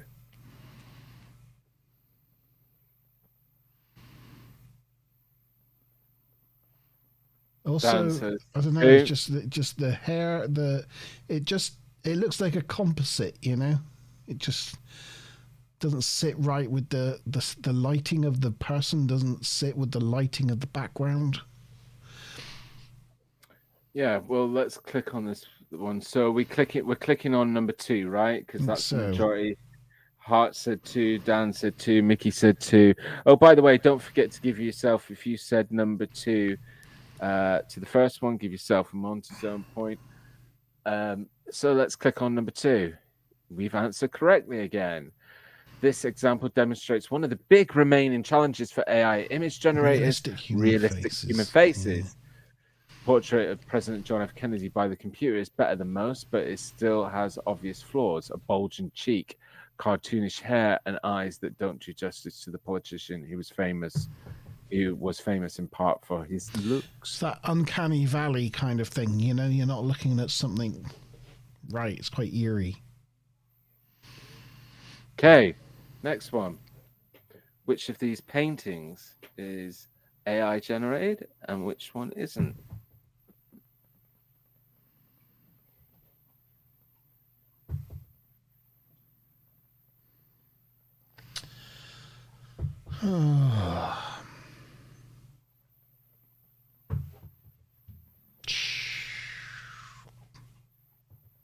Number 1 is the one with the pearl necklace, the lady wearing the pearl necklace, and number 2 is the lady with the purple dress. I'm going to go with 1, like Hart, I think. So we've got 2 votes for number 1. We've got 1 vote for number 2. I'll tell you why, because for me, number 2 is accomplished. Number 1, the dress kind of all goes to squiggles, and it's like the AI was trying to do an approximation of a dress and then forgot what it was trying to do and threw the algorithm whack, didn't really finish it off. That's what I'm guessing. So Kevin's gone number 2, Mickey's gone number 2, Hart and I got number 1. 2. So I think we've got a majority on 2. number 2. Yeah. Okay, so let's click on number 2. No, Boom. it was number 2. Here's an example where I did pretty well with the human face. The woman in the purple dress has really few features, except maybe the difference between her eyes and the one arched eyebrow. Yeah, but we didn't see the bottom of the picture. Maybe we needed to zoom out for that one, because that would have made sense then with the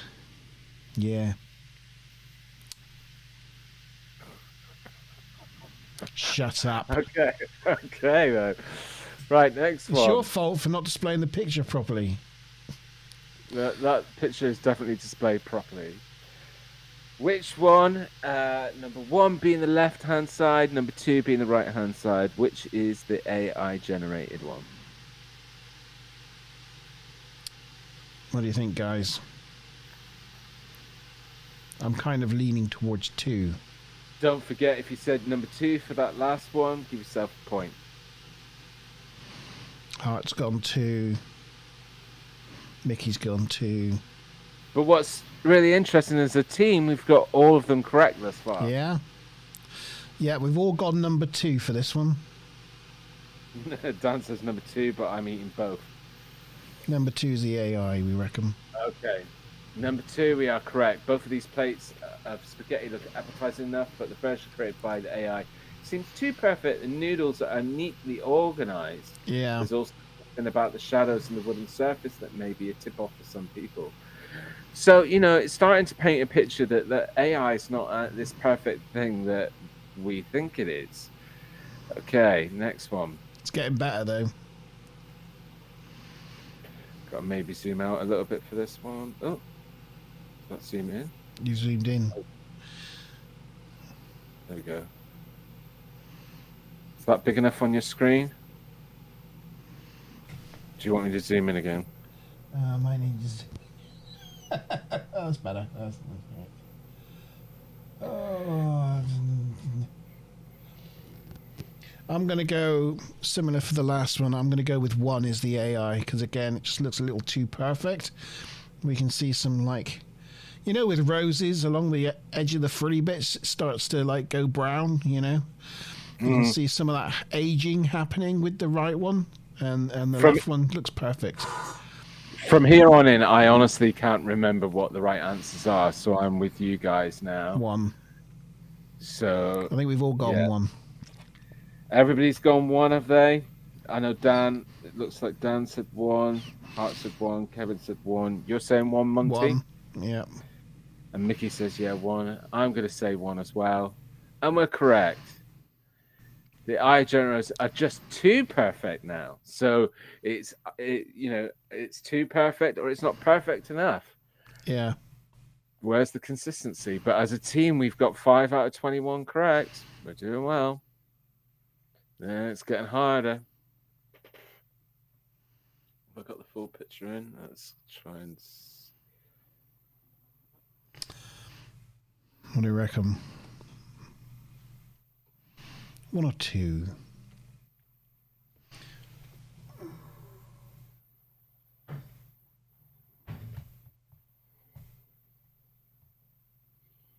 Hart's gone 1. Dan's gone 1. I'm going 1. I am gonna go.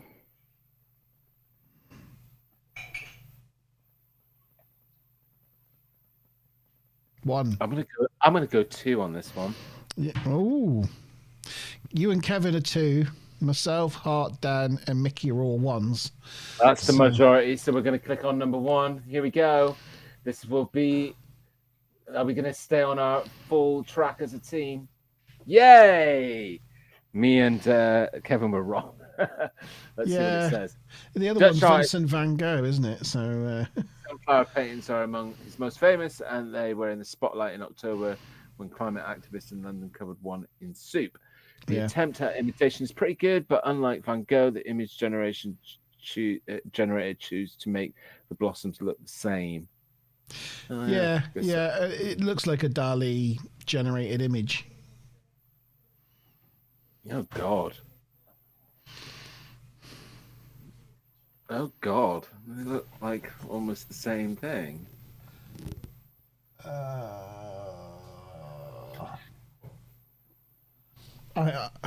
I'm tending to go towards 1 because it just looks over the top. Like, see, I think number 2 looks over the top. I think some of the pink in the flowers just looks just like not what an artist would use.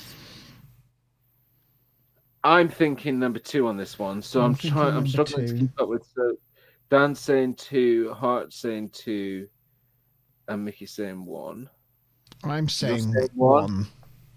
So we've got 2 2s and 1 1. So if I go 2, that means we're going 2. But if we've got it wrong, guys, we're going to mess up our... Kevin's just come in with a 1. So now we got 3 2s and 3 1s. Now what do we do?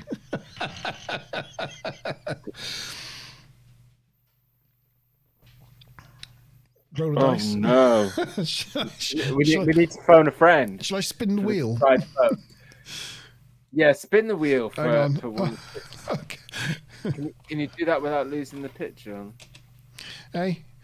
Well, you probably need to just lose the picture. It's fine. I can reshare. Let me just agree. Yes. All right. 1 or 2. If you guys aren't familiar with the wheel, the team used this on the TNG review show.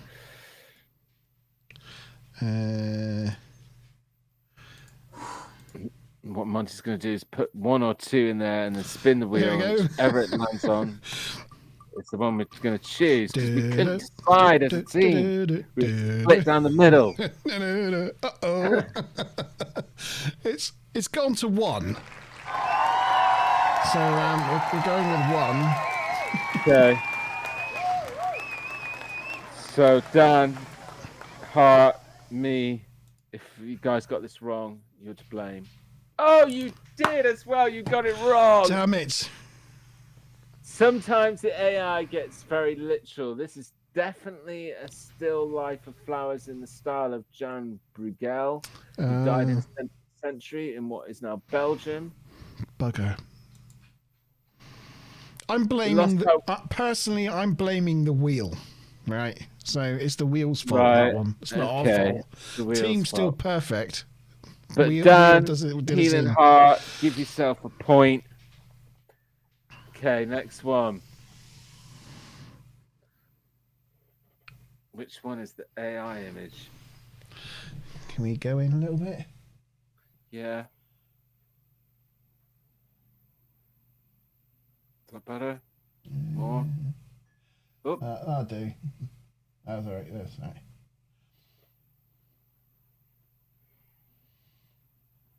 Oh.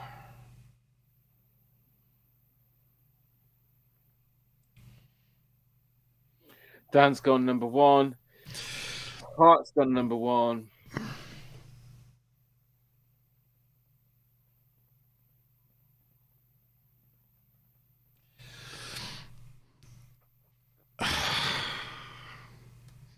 I think it's number 2.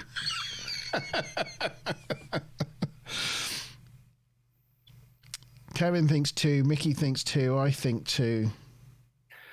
I 100% think 2. And it just looks like something going wrong with his hair there. And the hair is just very weird. Forget about the hair. Why has he got such a gimpy hand? Well, he's got a weird hand thing. I don't know what's going on with the hand. So the hand and the hair there just looks a bit Looks a little bit wrong, I'm doesn't sorry, it? guys. To protect the point for the team, I'm going number 2, even if it's not the majority, but I think it is. It is the majority, yeah. Yes, and we were correct. Yeah. But seriously, folks, yeah. Okay. Next one. Oh my God.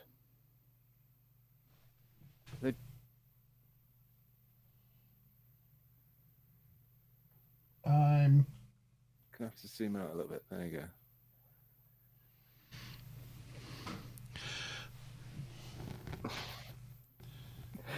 Mickey's doing the quote from. Is that from? Oh, what's it called? The film with the guy with the hand. That's a Mick take on Scream. Can't remember what it's called. I'm going with 2. Because again, it just looks wrong where she's catching hold of the candy floss. One, the candy floss looks absolutely perfect, but the hand, like the bit holding the candy floss, looks just a bit wrong. Yes, you're right. What have we got in? Number 2. It's funny that that guy with the and then he stirs the soup. Oh, that's really funny. I've got to watch that film. What is it? It's so you know they made like piss take films of the Scream films. Yes. They then went on to do it in the same franchise but for other films, and I think it's part 2. They are then going to the haunted house, which is a take on the film with Liam Neeson in it and her Catherine Zeta-Jones. And it's a Mick take, and you've got the guy with the tiny little hand that's deformed, and he's stirring their soup with it and stuff, and he's going, "Oh, lick it, lick, taste the soup." It just makes me laugh. I'm sorry, I've got giggles now. Scary movie. Scary movie too. That's it. Yeah, I've so got to watch that. Right, I think we're going with 2 on this one. Yeah, Gimpy Hand, number 2. Mm. Yes, and we were right. So we've got only one wrong thus far. Let's keep going, team. There's just a few more to go. I don't know what is going on with that kid on that. His face looks like... Is that enough to say it's AI? Horror movie. It looks like a horror movie. But is that just a natural outer blur photo? Oh, I don't know, because on the other one, everything's blurred apart from the child. I mean, how did they get it? That can be done. I'll tell you how that can be done. But if the camera was moving with the child, everything else would be blurred apart from the child. Yeah, I definitely think you could do that with natural camera processing, camera techniques. What are we saying in chat? I'm going with 1. Dan went 1. Mickey went 1. Unless he's an Avatar child. Mickey's going 1. So I think the majority's 1. You're going 1, yeah, Monte? Yeah, 1. What are you going with? I'm going 1 as well. Yay, we are correct. Once again, the failure of AI to understand human faces gives it away as the child here appears to have no clear facial features. Okay. Ooh.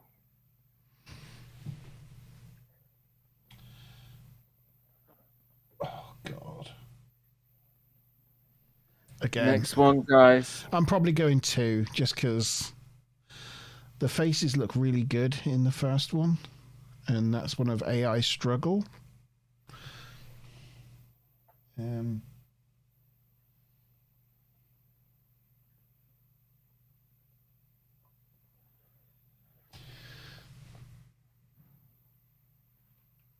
Although... Heart's gone 1. Dan's gone 1. Is the lighting wrong? Because the lighting looks like it's come from 2 different directions. In which one? In 1. Where's the light source?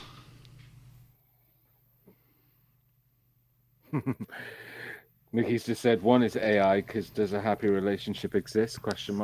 We'll have one then, Mickey. We'll have one. I think it's number 2. I thought number 2 initially, but everyone's gone 1.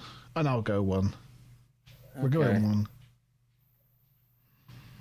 1. You're wrong, guys. Both of these images show 2 people in close proximity, but only one of them tells a story. The photograph of the man and woman in love and showing physical affection. I thought his face just looked messed up. He looked like a burn victim. Okay. Oh, dogs. Doggies. Let's zoom in a little bit on that one.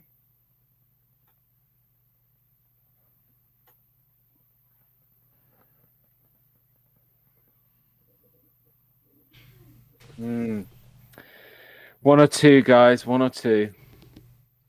I'm going 1.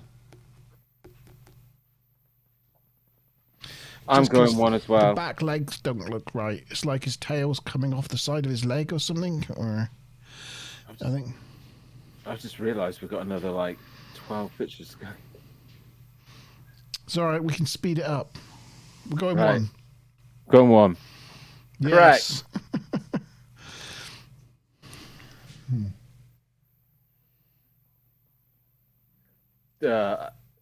Number 1.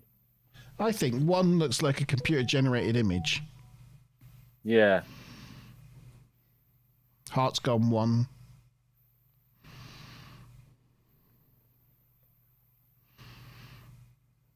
I think so. I think 1.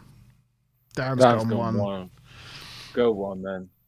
Yes, We are Mickey's correct. gone 1. Mickey got it right as well.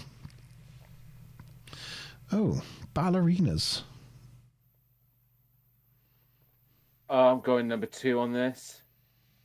Well, I'd be going number 2 as well because of the leg of the one yeah, that's their closest feet. to us. Just all over the place. Let's know what you think in chat. Number 1 or 2. Her legs look all wrong. That right leg looks like a tree stump. But it could mean that it's a bad human painter, though. But also, their arms are kind of morphed into each other. Yeah, Heart's gone 2, Mickey's gone 2. You're going 2. 2, Yep, definite Monte. 2. I'm going 2. Let's do 2 then. Yes, we are correct. Number 15. Oh, I'm going to have to zoom out on this one. There you go. Oh. Well, number 1's not wearing any pants. Or it doesn't look like they're wearing any pants. Really? I think you need to zoom in.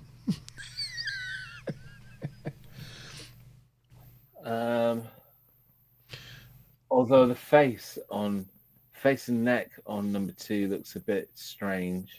So does the elbow on the side there. It all looks a bit AI blurry. I'm going to go 2. Dan's gone 2, Heart's gone 2, you're going 2, I'm going to go 2. We are correct. We're good at this. Yeah, only one thus far missed. Uh-oh.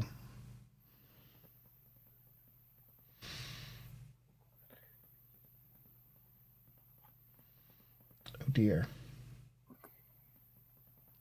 I'm going to go 1 because the picture doesn't make any sense.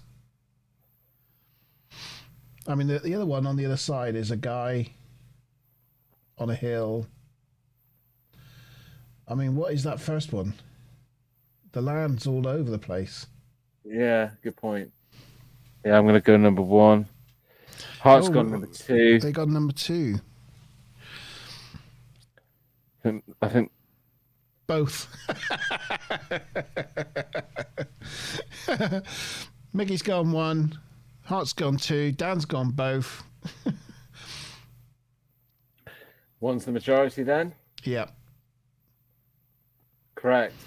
Yeah, the trees look broken. It didn't look to make sense, did it?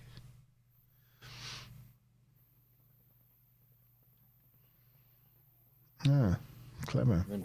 Picture number 17.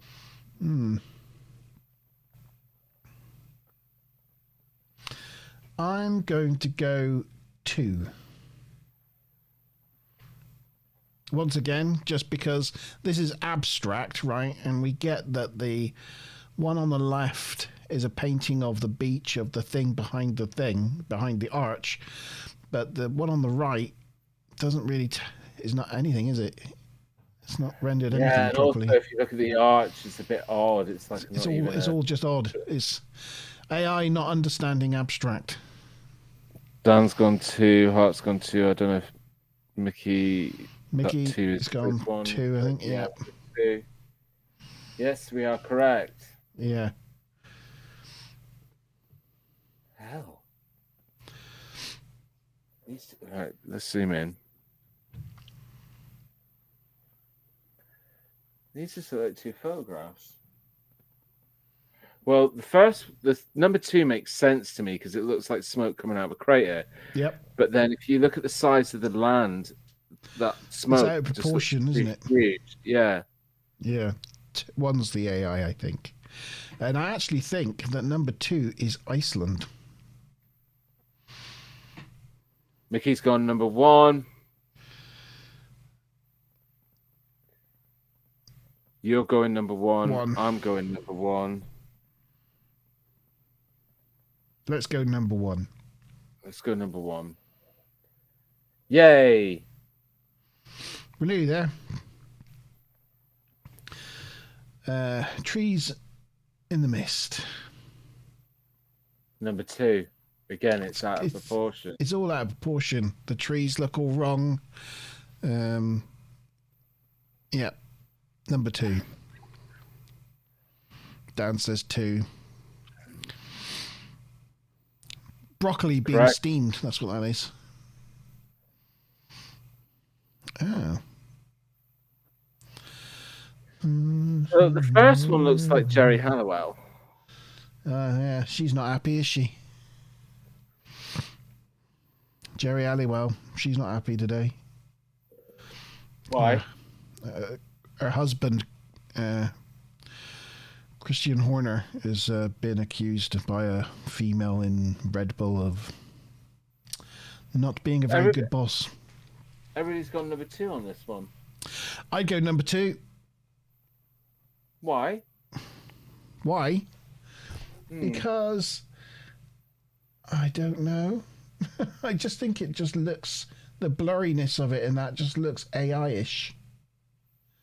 It looks computer generated. It doesn't look drawn.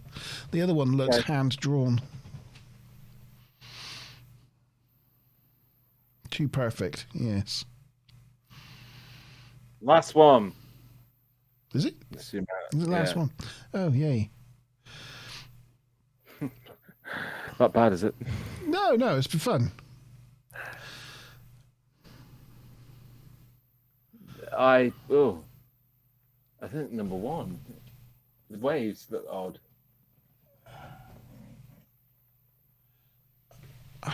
I think number 1.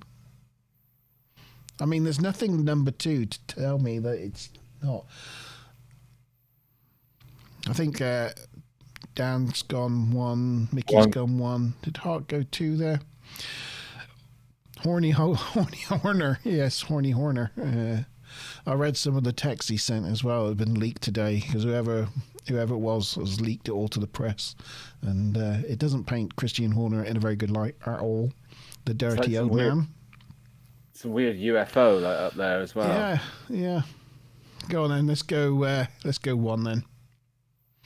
Yay! Yes. We were correct. So we scored 19 out of 21 correctly. Congratulations, the robot couldn't fool you. That must mean there's still some magic left in human-created art. And one of the ones we didn't get right was all because of the spinny wheel, so, you know. That's blasted spinny wheel. Blasted spinny wheel. But, I just wanted to, again, I like doing my little social experiments. I wanted to see how well people could claim AI, but I guess I still think it's difficult. And I still think that if somebody's going to scream AI to something, then they need to back it up and say, why. But I'll tell you, I mean, in the past 12 months, AI has come on leaps and bounds. Now you can tell it to create an AI video, tell it what you want the video of, and it can go away and make it. It's mad. Well, they say this, but every time I've tried one of these things, it never seems to work without throwing a shed load of money at it. Yeah, we are doing a month trial with one of them at the moment for Alex. He's been creating images with it. It's very clever. It is very clever. No, I think everybody did really well there, Hart. We, as a team, we scored 19 out of 21. That is a pretty darn good score. Yeah.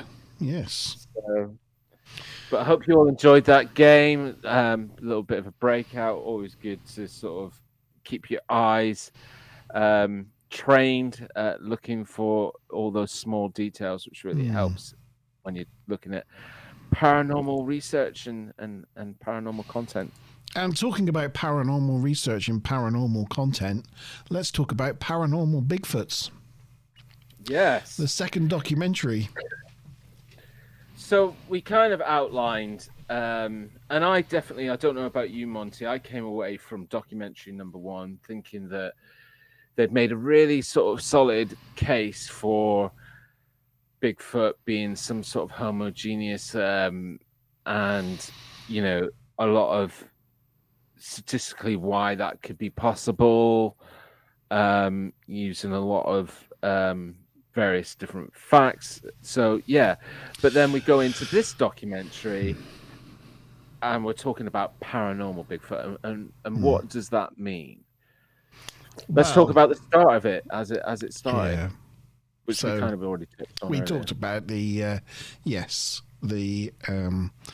sort of mystical nature of it, the sort of shape-shifting element, the it being in plain sight but nobody able to see it type thing, that whole sort of thing.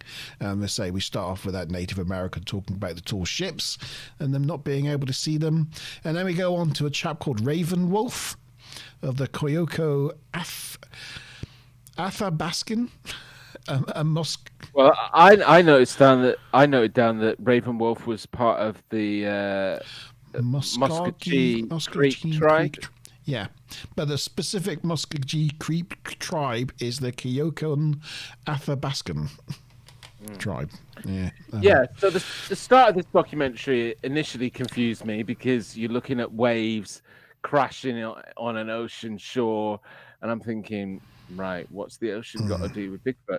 But then it went into, as you stated, that story of particular Native Americans not being able to see the conquistadors' ships as they were coming to America, because it just, as we were talking about earlier on, it's not within their box to recognize or see things like that, so some of them couldn't even see it.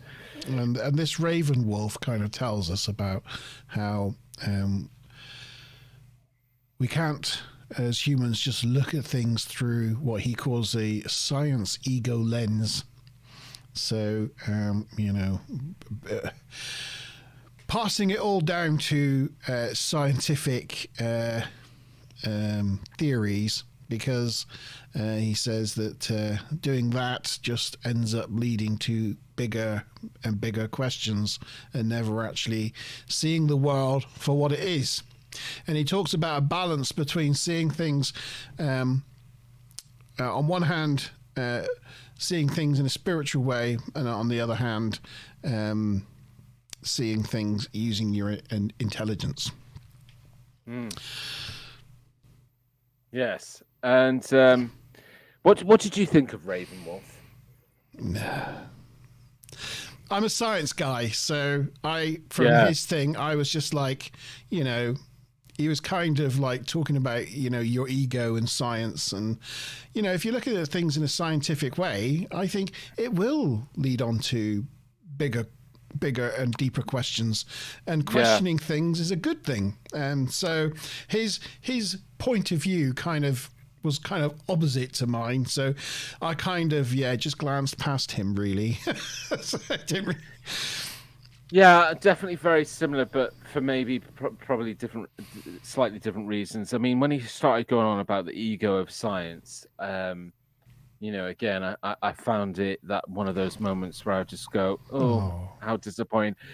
And not because of the same reasons for you, because I don't claim to be as much of a sciencey guy as you, but anybody for me that then dictates that a certain area of investigation or research is kind of holds no value. I just think you're as close-minded as the rigid people. Like everything that can offer you knowledge, whether that's whether that's going into the woods and going into meditation and trying to open your mind, which, again, a lot more people should be open to experiencing, but then also should be open to the other end of the spectrum of using scientific research data to help support and formulate your knowledge around the subject. And to dismiss that and then to also give it this horrible statement of ego of science, I just instantly switched off to this guy. He wound me up, so I just switched off to him and just passed him by.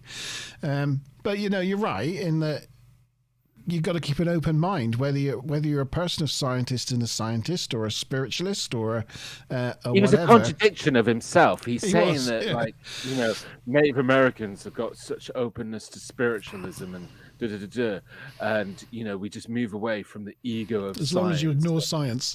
Like, well, then you're not open-minded to everything, are you? Just open-minded to your belief system that's central to you. So and for me, then I started to think, are they just using these Native American people to just try and think that they can authentic? Give them... But anyway. So it then wasn't we move on to... particularly authentic looking one, though, either, to be honest. It all looked a bit like he just bought everything from a gift shop and slapped it all together and sat there. I was probably being a bit mean on that, but it just didn't look... It'd be interesting if you could find a picture of him. Hang on. But he is right in that scientists can be like that as well. They get their own dogmas and they get their own theories, and they're blinded to. One example is like flat earthers, right? You can throw all the facts in the world just by looking up at the sky, or looking over like the White Cliffs of Dover from the other side of the English Channel, that sort of thing. You can see the curvature of the earth. You can say anything to your blue in the face with them, but they're so dogmatic about what they believe in. No matter how much facts you put in front of them, they just don't listen. They just not interested. Mickey pointed out I got my own Littlefoot over here. Look. You see Littlefoot? That's good. Seen him bouncing up and down. I forgot to mention that earlier. One thing that my dogs have been doing a lot more recently, which they've never really done before, but in the last few months seems to be happening more and more, is staring at empty spaces and just wagging their tail and looking as if somebody's there, and it's freaking me out and I'm getting fed up with it. It's like they never used to do that a lot before, but it's like happening a lot these days. Anyway, I digress. I was going to mention, as you were just talking about that, because I didn't get to talk about it from something that featured in the first documentary, but that Dr. Michael Adamski, the clinical psychologist, he said something quite strong in his section in that one, which I guess relates to what we're talking about here. And he said he also states that people who are too rigid in their worldview can sometimes equal being psychotic, because if you're so rigid in your thinking that you cannot, like you were just saying, like flat earthers, even if you present them with the scientific data, proven data, they still won't accept it and acknowledge it. And what this clinical psychologist point out to is that's starting to display elements of psychotic behavior, where you kind of want to make the world into whatever view you think it should fit into. But yeah, very interesting. You found a picture of him yet? No, completely failed. Yeah. And then we go on to meeting our first experiences in this documentary in Bigfoot, paranormal Bigfoot. And we're introduced to, I think it's Toby and Daryl. Toby Johnson and Daryl Adams. Yes. Yeah. They basically conduct paranormal experiments with Bigfoot, and it all started from they're out in the woods, behind near Toby's house, and they found knee impressions in some red soil on the side of the path or road, and they found that it had hair samples in it, and so they took some samples. They took a cast of the knee impressions and took it home to their garage, where all sorts of weird things start happening. They got Bigfoots visiting them and leaving them gifts and all sorts of things like that. And they got old toys, dents and bangs on the side of the garage, and they've got like this corrugated barn. Although I think the property is Daryl's, it's not Toby's. Was it Daryl's? Sorry, where Daryl is, but he's got like this corrugated barn. That's right. Like they have in America, and about 8 foot up one of the edges of the barn, he's sort of showing an example of where the metal is kind of bent back at like about an 8-9 foot height, showing that some very tall creature has been up there denting and playing around with his corrugated shed. But so something that I found funny about Toby and Daryl is when we're introduced to them on the back of the pickup truck, the way they talk about each other, I thought that they were a gay couple. Yes. Yes. But they're not at all. No. Like Daryl's obviously married with kids. Yeah. But the one guy, Toby, starts going on about, then we met up and started communicating, then we set a date to go out together. They went out on their little Bigfoot date. Thinking, are they a gay couple? But clearly not. No. But yeah, they feature in and out in this documentary, Toby and Daryl. Definitely you see them pop up again towards the end of the documentary. What are your feelings and thoughts on Toby and Daryl?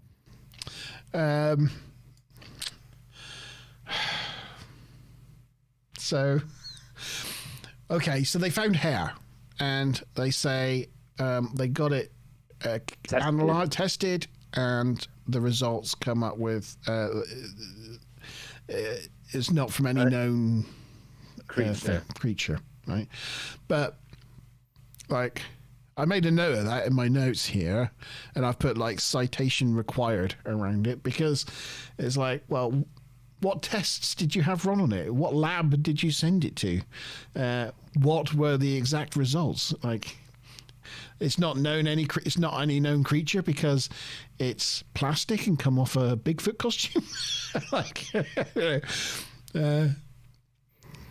It's just like lacking information, and I just thought some of like the things that they did with the I don't know, I just found it all a little bit they're having fun, they're enjoying themselves, that's great, but look, I think it's true to say of both parts, documentary number 1 and documentary number 2, for me there's moments where it goes up, down,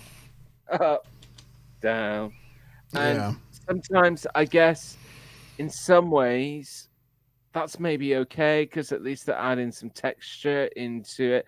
I mean, because right after Toby and Daryl, we then have Ron Moorhead, the guy behind the Sierra Sounds pop again, and he talks through a great quote from Dr. Edgar Mitchell, and I really like that Ron Moorhead. I'd really like to diverge, just take in a lot more about him and see if I can find more interviews on him. But he relays a quote from Dr. Edgar Mitchell, which I thought was a pretty cool quote. There's no natural or supernatural. There's only gaps in our knowledge of what is normal. And I kind of quite liked that quote because, definitely something that I'm aligned with. It was just the whole lack of information about the hair. Like, finally we've got some Bigfoot hair, and there's just nothing about it. No. And Why would the Bigfoots follow him back to his garage and be really interested in the garage because he took a plaster cast of some earth? That doesn't seem, I don't know. None of it seemed to really make any sense to me. Yeah, they were stating that once they had taken this plaster cast and it was the shed or the barn that he was keeping the plaster cast in, that then all the activity started happening around. So, yeah, like why would that be of interest to them? This is where I think also it's in this section that we're introduced to the first time them talking about mind speak. I think Daryl says that he kind of hears them saying things to him or not. I can't remember if that's right or not. But yeah, in chat, Kevin said, "Don't move the gifts the Bigfoot leave. They can get angry if you move stuff." Yeah.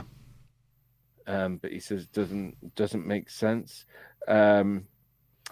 You know, in some really long length investigations that I've witnessed, the whole gifting thing has gone really up and down. Like there was a period, I would probably say, in the early turns of the 2000s, where within the Bigfoot phenomenon, gifting was considered something that offered some weight, and now it's kind of been proven, or not proven, but there's a lot more investigations that have happened that have shown that, you know, gifting isn't a thing and can't always be relied upon.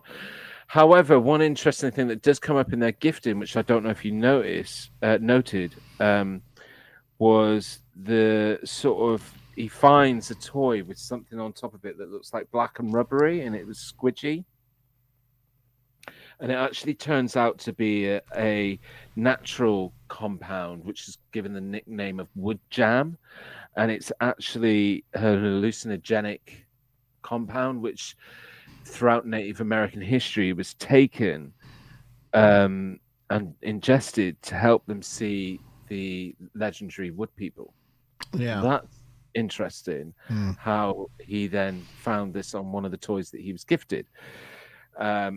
Almost in a sense of the Bigfoot saying, "Here, take this, and you may be able to see us." That was next to this, so they left these cubes out there as well that had letters on it. And when they came back, next to this black tar stuff that's hallucinogenic, the blocks spelled out Toby, one of their names. And then, as you say, we talked to Ron Moorhead, and he compares the spirituality world to quantum physics. That's his whole thing, because you know the universe, as we're learning through quantum mechanics, is a lot weirder than we thought. You know, and you have the whole Schrodinger's cat analogy with, you know, atoms at a quantum level don't actually appear until you observe them, so they can be in both a negative and positive state, and that state is not realized until you observe it. The same way as Schrodinger's cat in a box, it's dead and alive. It's both dead and alive until you open the box and find out whether it is dead or alive. And he compares spirituality to all that sort of stuff. And he says he's happy to have the uwu factor. I don't know what the uwu factor is. I think what he's referring to is the ability to be able to be open to other realms and other stimulus and ways of looking at it. Again, I think what you were talking about there in terms of the quantum, Dr. Simon Hine later on comes on and talks about in the documentary, goes into a lot of stuff about dark matter, which is really interesting. But before that, we meet two other people. Era? So we meet Barb Shoop. Oh, no, sorry. Barb Shoop before that. She's just after Ron Moorhead. But Era Wolfnelson. Yeah. So this is, for me, one part of the second documentary where I really feel that they could have just edited out And yeah, but as her soon as title she gave herself is great. It's Oh, Ira no, it's not. Wolfmerson, Student of the Mysteries. Student of the Mysteries. Oh, this is great. I've made a note here. Talks a load of tripe. So And I haven't she used that says word in years. she talks about the balance between a bit like the guy at the beginning, the Indian Native American chap. She talks about the balance between the spiritual and the intellectual, and if you have that balance correctly, you can perceive all realities and move between those realities. Yeah, very hippie. Yeah. Yeah, not to. Like, I don't want to come across offensive in that I'm just not a believer in this sort of stuff, because everybody knows that I am. But there's a certain way I think that I don't know. I And just that's didn't. I just didn't buy into her. And the when you entitle yourself student of mysteries, student of the I'm mysteries. like of the mysteries. Yeah, I just think narcissist or something. It's not that I don't think what she's got to say is quality. I just think that I'm instantly turned off. However, on the opposite end of the scale, for me, we're then almost at the same time introduced to Marcia K. Moore, who's an anthropological artist. And we met her in the first documentary at the beginning as well. Yeah. And she talks in about something that I do believe in very heavily, about different energies and different frequencies, and how these, because I'm a big believer in energies and frequencies, and how these can have an impact of when you go into the woods, what you kind of can experience based on your own energies, how you interact with all the existing energies that are there and the frequencies. If you Now, go in with fear, you'll find fear. If you go in with a open heart, you'll find, open stuff. Yeah. And this is where I just wanted to quickly interject with a little bit of. So back along, I filmed my first for the Underground Paradox, the first Dartmoor episode, and one of the locations that I went to there in this wooded area. I was walking through there, and this was before I watched Paranormal Bigfoot.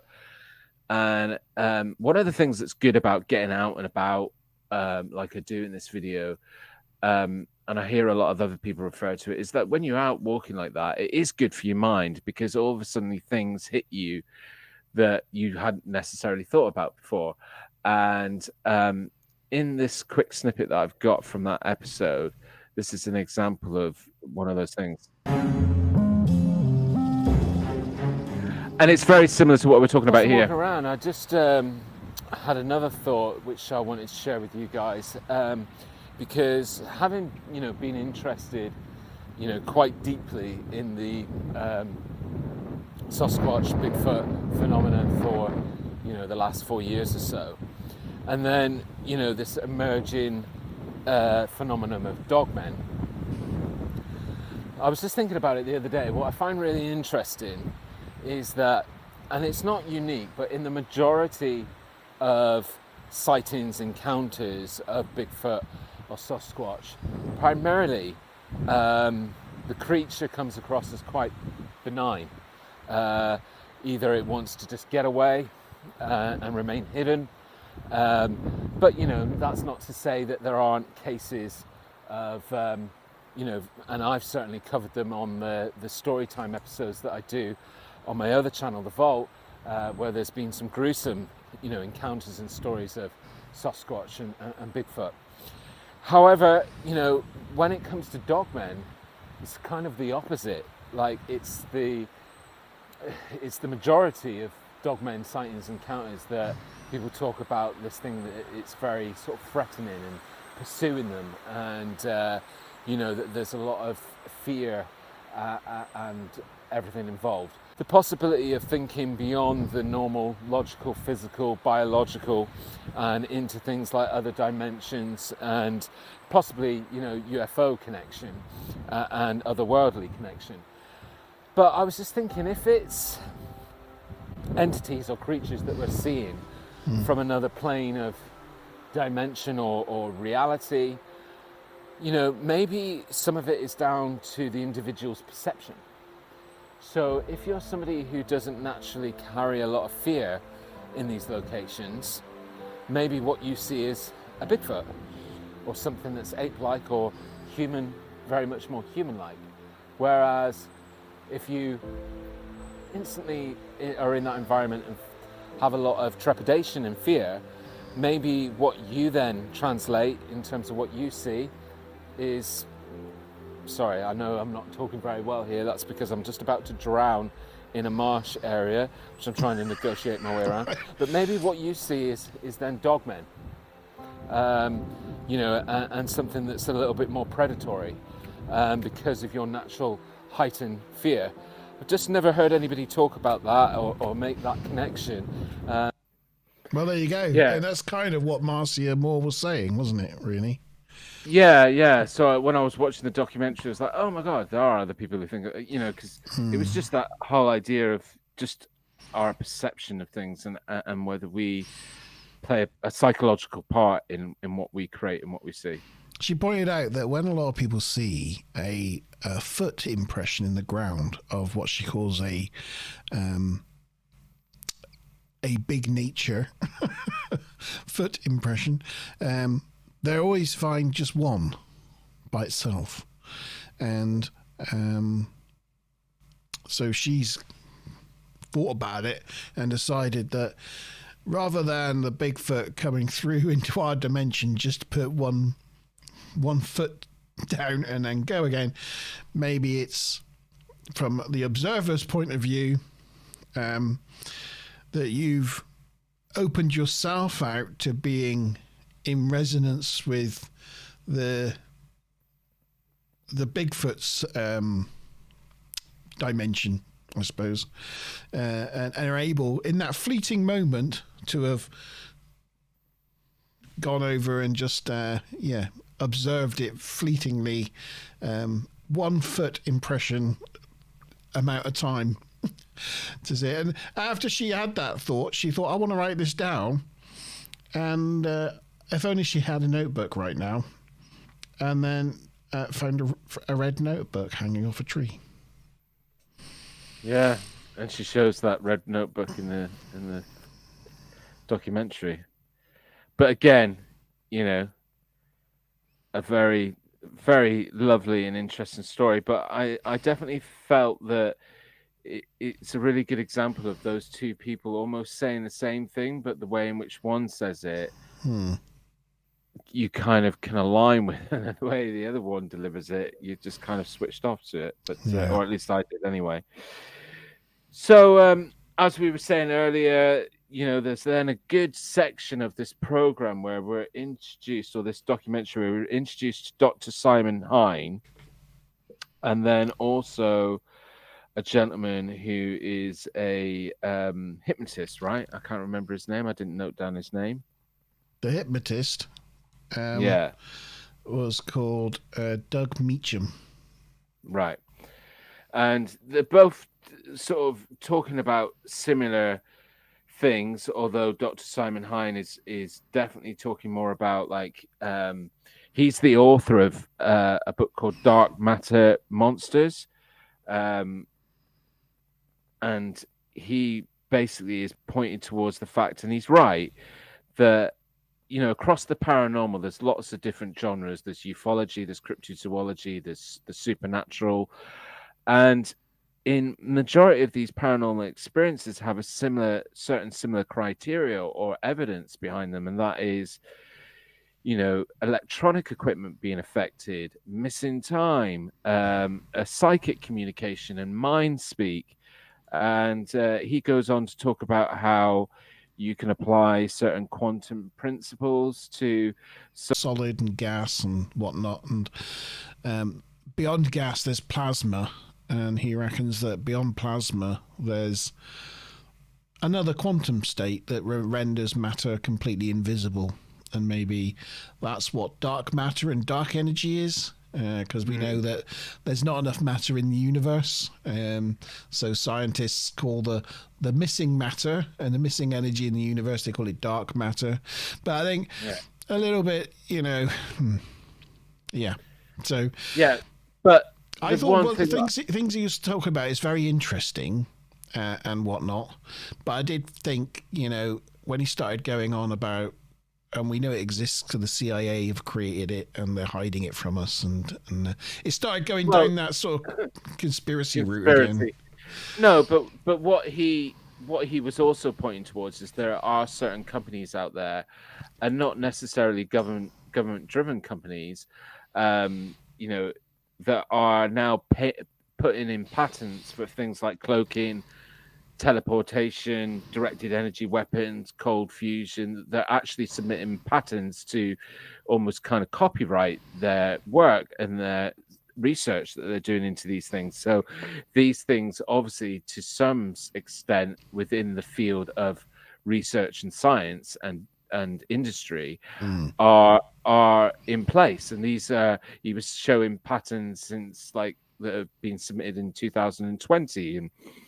But I guess he talks a lot about cloaking, because one thing that we've bypassed is that, and a big part of this documentary, I guess, is where he's sort of saying that sometimes other species or other things could have an ability to control dark matter in a better way than we can, and therefore can cloak. And there's this woman that we're introduced to by the name of Barb Shoop, who is, funny enough, got a YouTube channel, which is all about Bigfoot investigations.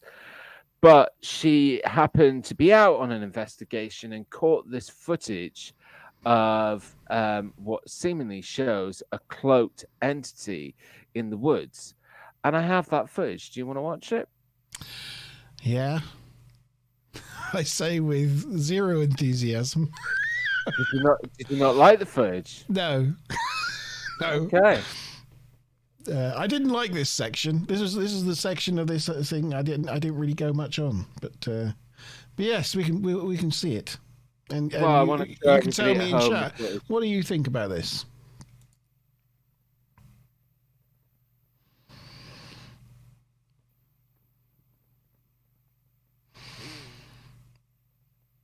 I wrote one sentence about this whole section of the documentary. I wrote, and then we spent ages reviewing some footage of a branch moving. That's all I wrote.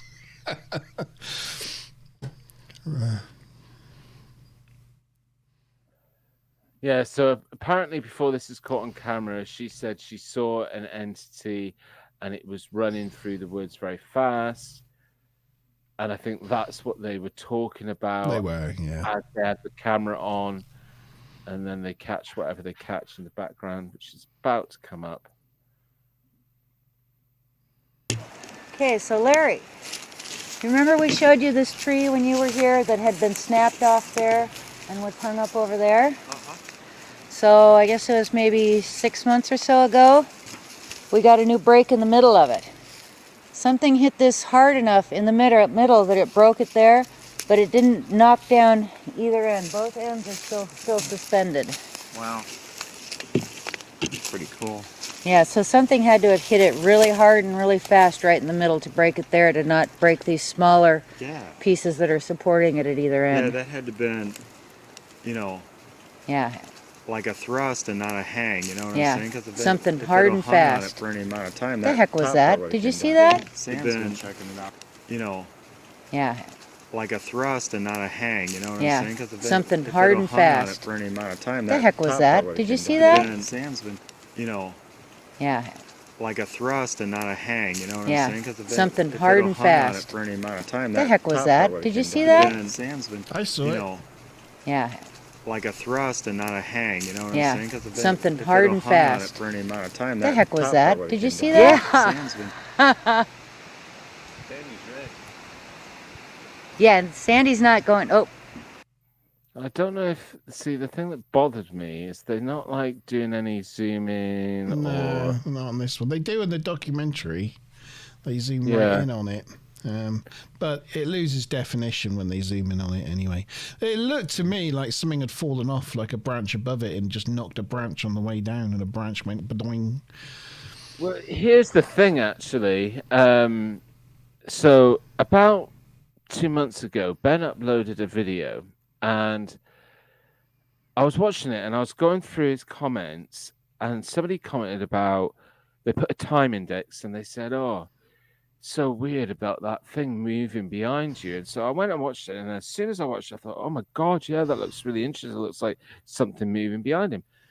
And then I went into it, and I did my thing where I go into it, zoomed in, investigated a little bit, and then I came up with a solution what it was, and it's a bit like almost like a visual effect, but it is actually a very thin branch that Ben walks through, and as he walks through and it slides off his shoulder, it then creates this flip back, which then moves the bigger branch and makes it look like something else independently moved the branch.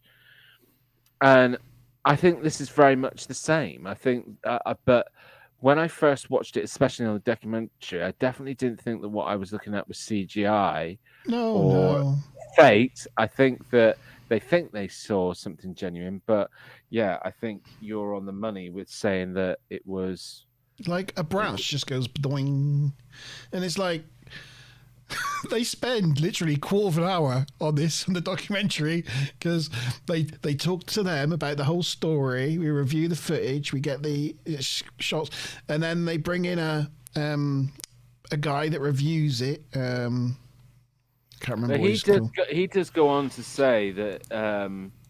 Well, he just goes on to say what I basically said. So yeah, it's not CGI, and we get his reaction. But they spend ages on it, and I just thought, wow, they spent a lot of time on discussing a moving branch.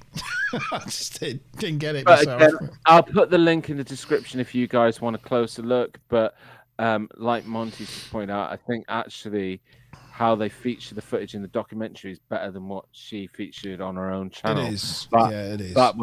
That footage that I played you there is actually pulled from Barb Shoop's channel. So, but the thing is, I need to be careful about this opinion of, and it's easy to escape into when you hear people who've made claim and then have a YouTube channel, and you kind of like, well, they've obviously done that for clicks and content, you know. And I've got to be very careful of thinking about that because, you know, one thing I don't think I've told you, Monte, is that since I've not been uploading content, I've had my own experience that I had of a UAP driving home from work across the South Hams at night. And, you know, what I mean by a UAP is it's an unidentified aerial phenomenon. I couldn't explain it. I've gone through loads of different things, but I've never in all my years seen a UAP, and I was just driving home from work, and I was so excited when I got home. I told LJ, I got on the blower to Ben, I was talking to Ben about it. I was pumped, like literally it was like the most amazing thing, and I can't wait to do an episode where I talk about it and try and go out there during daytime and look at the location and whatever and just talk about what I saw. But I didn't have any footage. I was driving, so I couldn't film anything. It's just what I saw. But yeah, I can't wait to talk about it. So I've got to be careful because, you know, certainly for me, I wouldn't want it to seem, and like something that I've spoken to about Ben in length before, that it's when you then start doing YouTube content, you think that, oh, I hope something doesn't happen to me, because if it does, nobody's going to believe me because I think I'm doing it for the YouTube channel. So yeah, it's a bit of a catch-22 situation. So I'm not gonna claim that I think that footage is wholly hoaxed or anything like that just because she's got a YouTube channel. But I think this is misidentification. Yeah. I think this is. And you kind of went to Barb's, but you skipped over Tara Harris. Who's? Oh yeah, Tara Harris, the psychic extraordinaire. She talks to dead people and helps people cross over. And she talked about her experience with Bigfoot, and this is where the sort of mind reading thing comes into it, because she claims that she speaks to Bigfoots all the time and can put people into connection with Bigfoots because they talk to her through her mind. And the Bigfoot that she'd had the encounter with gave her a stone in the shape of his foot. It's a random fact. Yeah. Interestingly, towards the end of the documentary, they go back to her interview because They caught a growl. some things. Yeah, there was a growl, and some orbs appear behind her, and there's a growl in the trees, which they didn't pick up until they were editing the documentary at the end. She heard the growl. She was like, "Did you hear that?" But yeah, they also picked up some orbs flashing on the film in the background. Yeah, I mean, just from how she relayed it, is that it's only been very recent as a psychic that she's then stumbled upon this fact that she can talk to Bigfoot. I mean, it was in the last few years that she was out in the woods with a friend, and they were doing some sort of clearing of a spirit, which they often do out in the woods, and all of a sudden they started hearing this voice, and it's not been something that's been with her all her life. But again, it's one of those situations where, I don't know. I've heard a lot of people like her talk about things that are not, very similar, but not necessarily related to Bigfoot, Sasquatch. But she seemed quite rational and quite matter of fact about the way she was talking about things. And she said, I'm not particularly good at this, or I'm not particularly good at that. And I don't know. She was very, very matter of fact. So I started to think, she seemed a little bit more credible than some of the other people that we've seen featured. Yeah. And then he talked about the doctor, talked about Barbs. We had a chap called Jack, who is kind of like a... Yeah, well, they round off with Jack, don't they? Like, Jack's definitely towards the end, isn't he?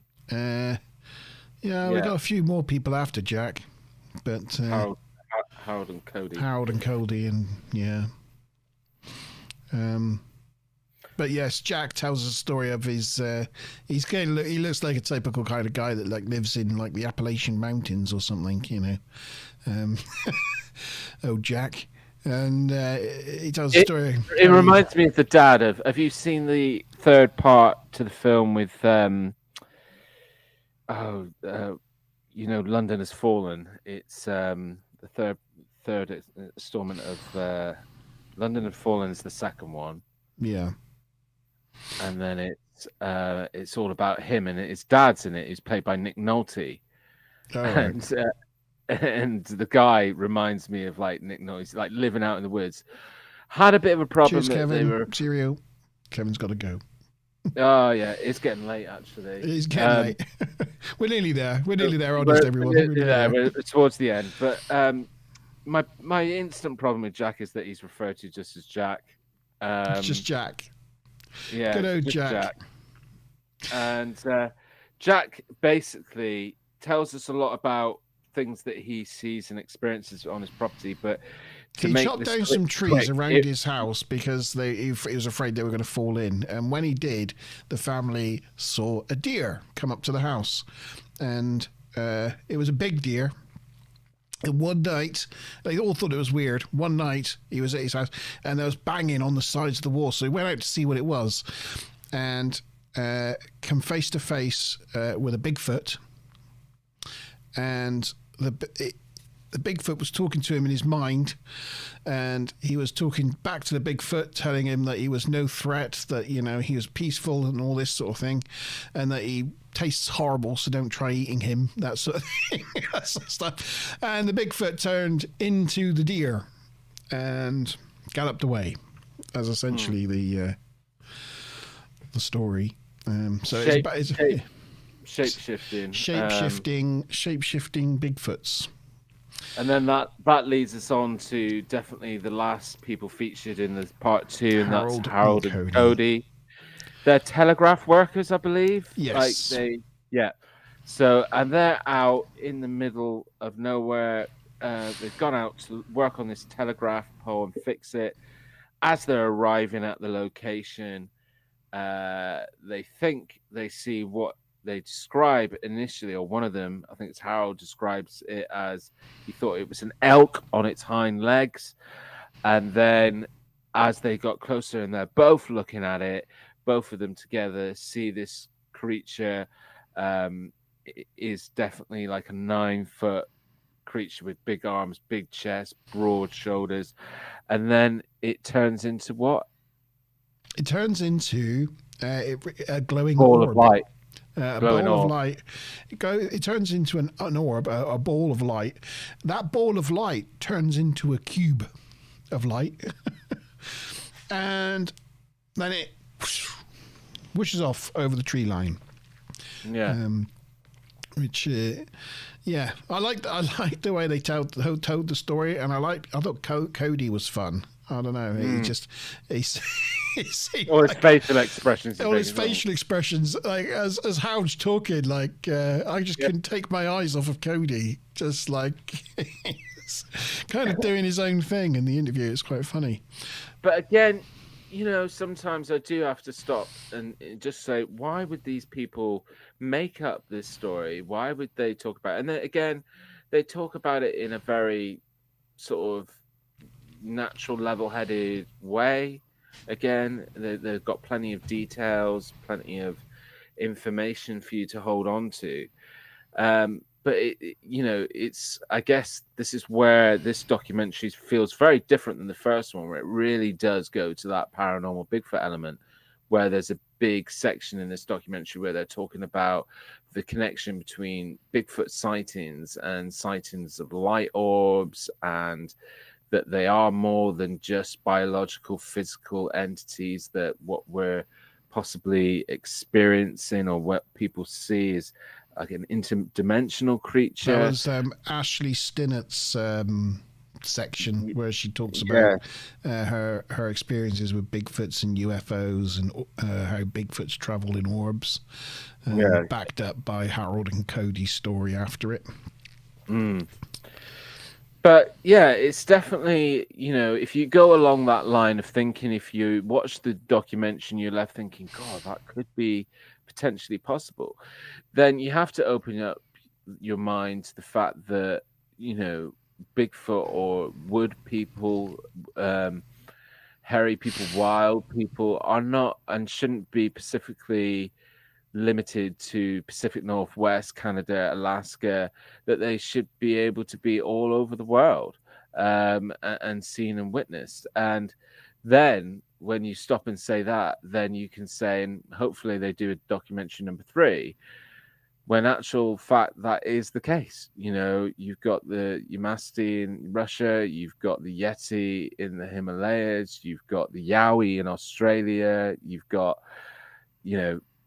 so many different, and so maybe that goes some way to explaining how these sightings can be done all over the world, if you think that it's got more of a paranormal connection that we don't understand, that it's on a different plane of existence. And and that's what O Jack was saying as well. O Jack was saying, I can't tell you much, but what I can tell you is they're a lot closer to you than you think they are, because they shapeshift. They could be anything. You've got a Bigfoot near you right now. It might be a mouse. It might be a bird. It might be, but you've seen a Bigfoot and you're near one. You just don't know you've seen it. But I definitely think as well that the two documentaries, they kind of do set a good tone of pointing towards the fact that whatever this creature is, or even you have to sometimes move away from, another species of genus rather than a creature. But, whether it's paranormal, whether it's physical or biological, there is a lot of evidence that stacks up that they're intelligent. They're not some stupid monkey that's like out there that, and that they've got maybe some abilities that we don't quite understand as well, to be able to manipulate environment. But yeah, so we've pretty much come to the end. We're pretty much late. It's 11:15. So what were your overall thoughts, Monty? And let us know in chat what you've not seen the documentary yet, but let me know if you're going to go and watch the documentary as a result of watching this review. I hope you do, because I think they're worth watch. I think personally I preferred the first one over the second one, just because of the sort of biological element. Well, the biological element, the sort of more grounded element, the personalities of the Bigfoot world that they got in the interviews there, and the stories they told. I just thought it seemed slightly deeper and richer. You know, I mean, a lot of the people that they got on the second one were from the first one, and they were wearing the same things. So they obviously, with a lot of them, went into these stories and they captured the first bit of the story for the first documentary. And then as the stories went more into the paranormal, they kind of cut that bit off and put it in the second, the second documentary. But yeah, the only thing I would say about it all was, considering how well made it was, and obviously, you know, that they knew what they're doing and they put a bit of money into it. There wasn't much in the way of like new footage or, you know, it was the same footage and the same bits that apart from the moving branch. Well, I was glad to see that, because they feature in it. They do show the Michael, I can't remember the surname. It's the footage that he filmed on a mountainside. They show the Patterson Gimlin footage. And, yes, you know, they do show for me, Patterson. what they featured, and then they feature the Sierra Sounds. The things that they featured, I think, actually are some of the best pieces of evidence. And then they didn't stray from that with a lot more modern stuff. Let's face it, when they did try to stray from it, it didn't really go well for them. It didn't go well. Well, so. Yeah. I guess, you know, for me, different from you, because the first time I watched the first one, I had that horrible bit at the end on it, and it just spoiled the whole thing for me. But however, I've obviously gone back and watched the first one. I do like the first one. I still like the second one, not for what it's talking. Well, I guess, yeah, for what it's talking about. I mean, it's talking about paranormal Bigfoot, right? But I actually think that there's a few people on there. If you can cut through some of the wafers on there and some of the people that have like the wacky kind of ways in which they describe stuff, I think there's some really good thought-provoking points of view made by like Marcia K. Moore, made by who's the other gentleman, Dr. Simon Hine, and it feeds into a lot of things that I definitely want to research more, and you know, different perceptions and energies, and I there is a part of me that does struggle to see Bigfoot just simply as something biological, because I do think that there's been a lot of people out there looking for it for a very long time in quite a lot of detail. I mean, you know, yes, I fly the flag of, wow, it's hard to find a needle in a haystack, which is what you're doing in these big, vast areas. But there's been people that have been trawling out there, and they're experts in survival, and they go quite far out into the into these remote areas, and they're trained to be out there for periods of time, and they don't come back with anything conclusive and positive. And I think, you know, if this thing is something that's to do with how we perceive things, or it's to do with the alternate dimension, I think it would go a long way to explaining why there isn't anything to back up from physical evidence. Yeah, I mean, we've got not a complete picture, but we've got a really good understanding of our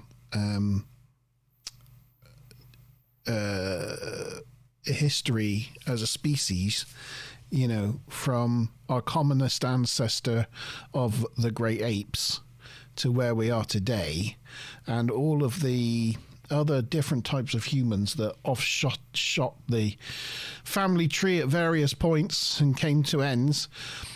But there's nothing in the fossil record that hints at or leads to Bigfoot. Not obvious anyway. So I think that's one thing that kind of hurts it a little bit. It being just another branch of that tree is how we've not found anything.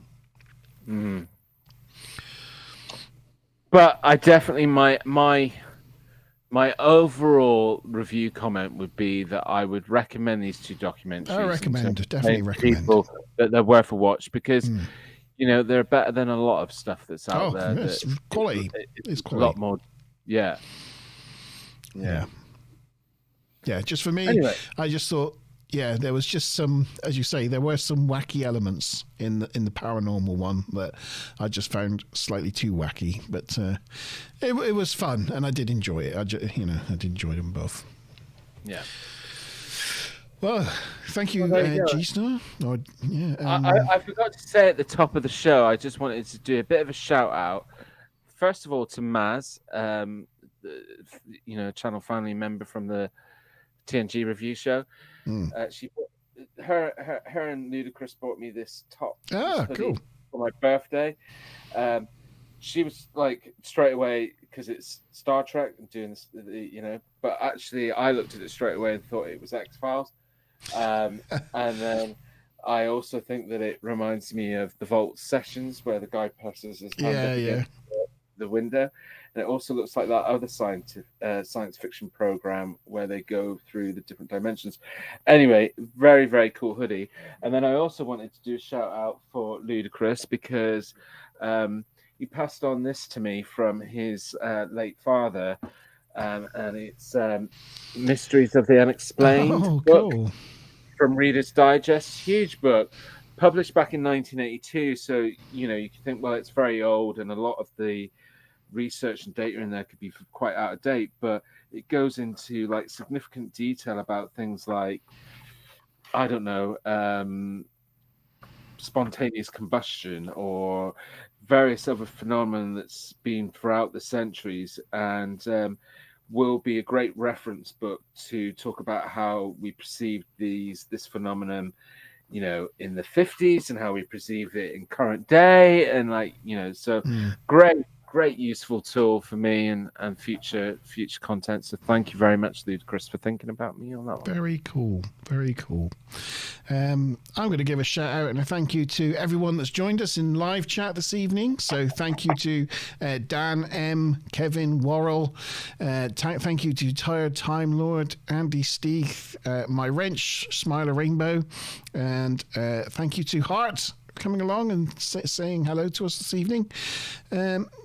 Thank you to all you guys. And if you're watching this afterwards, don't forget to whack the like button and give us a comment in the comments below. Tell us what you thought of this documentary if you've seen it too.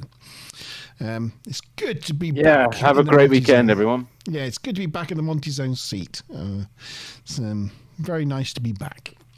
Yeah, definitely. Hope you have a great weekend.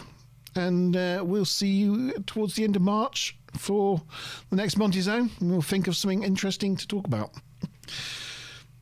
Cheers. Cheers.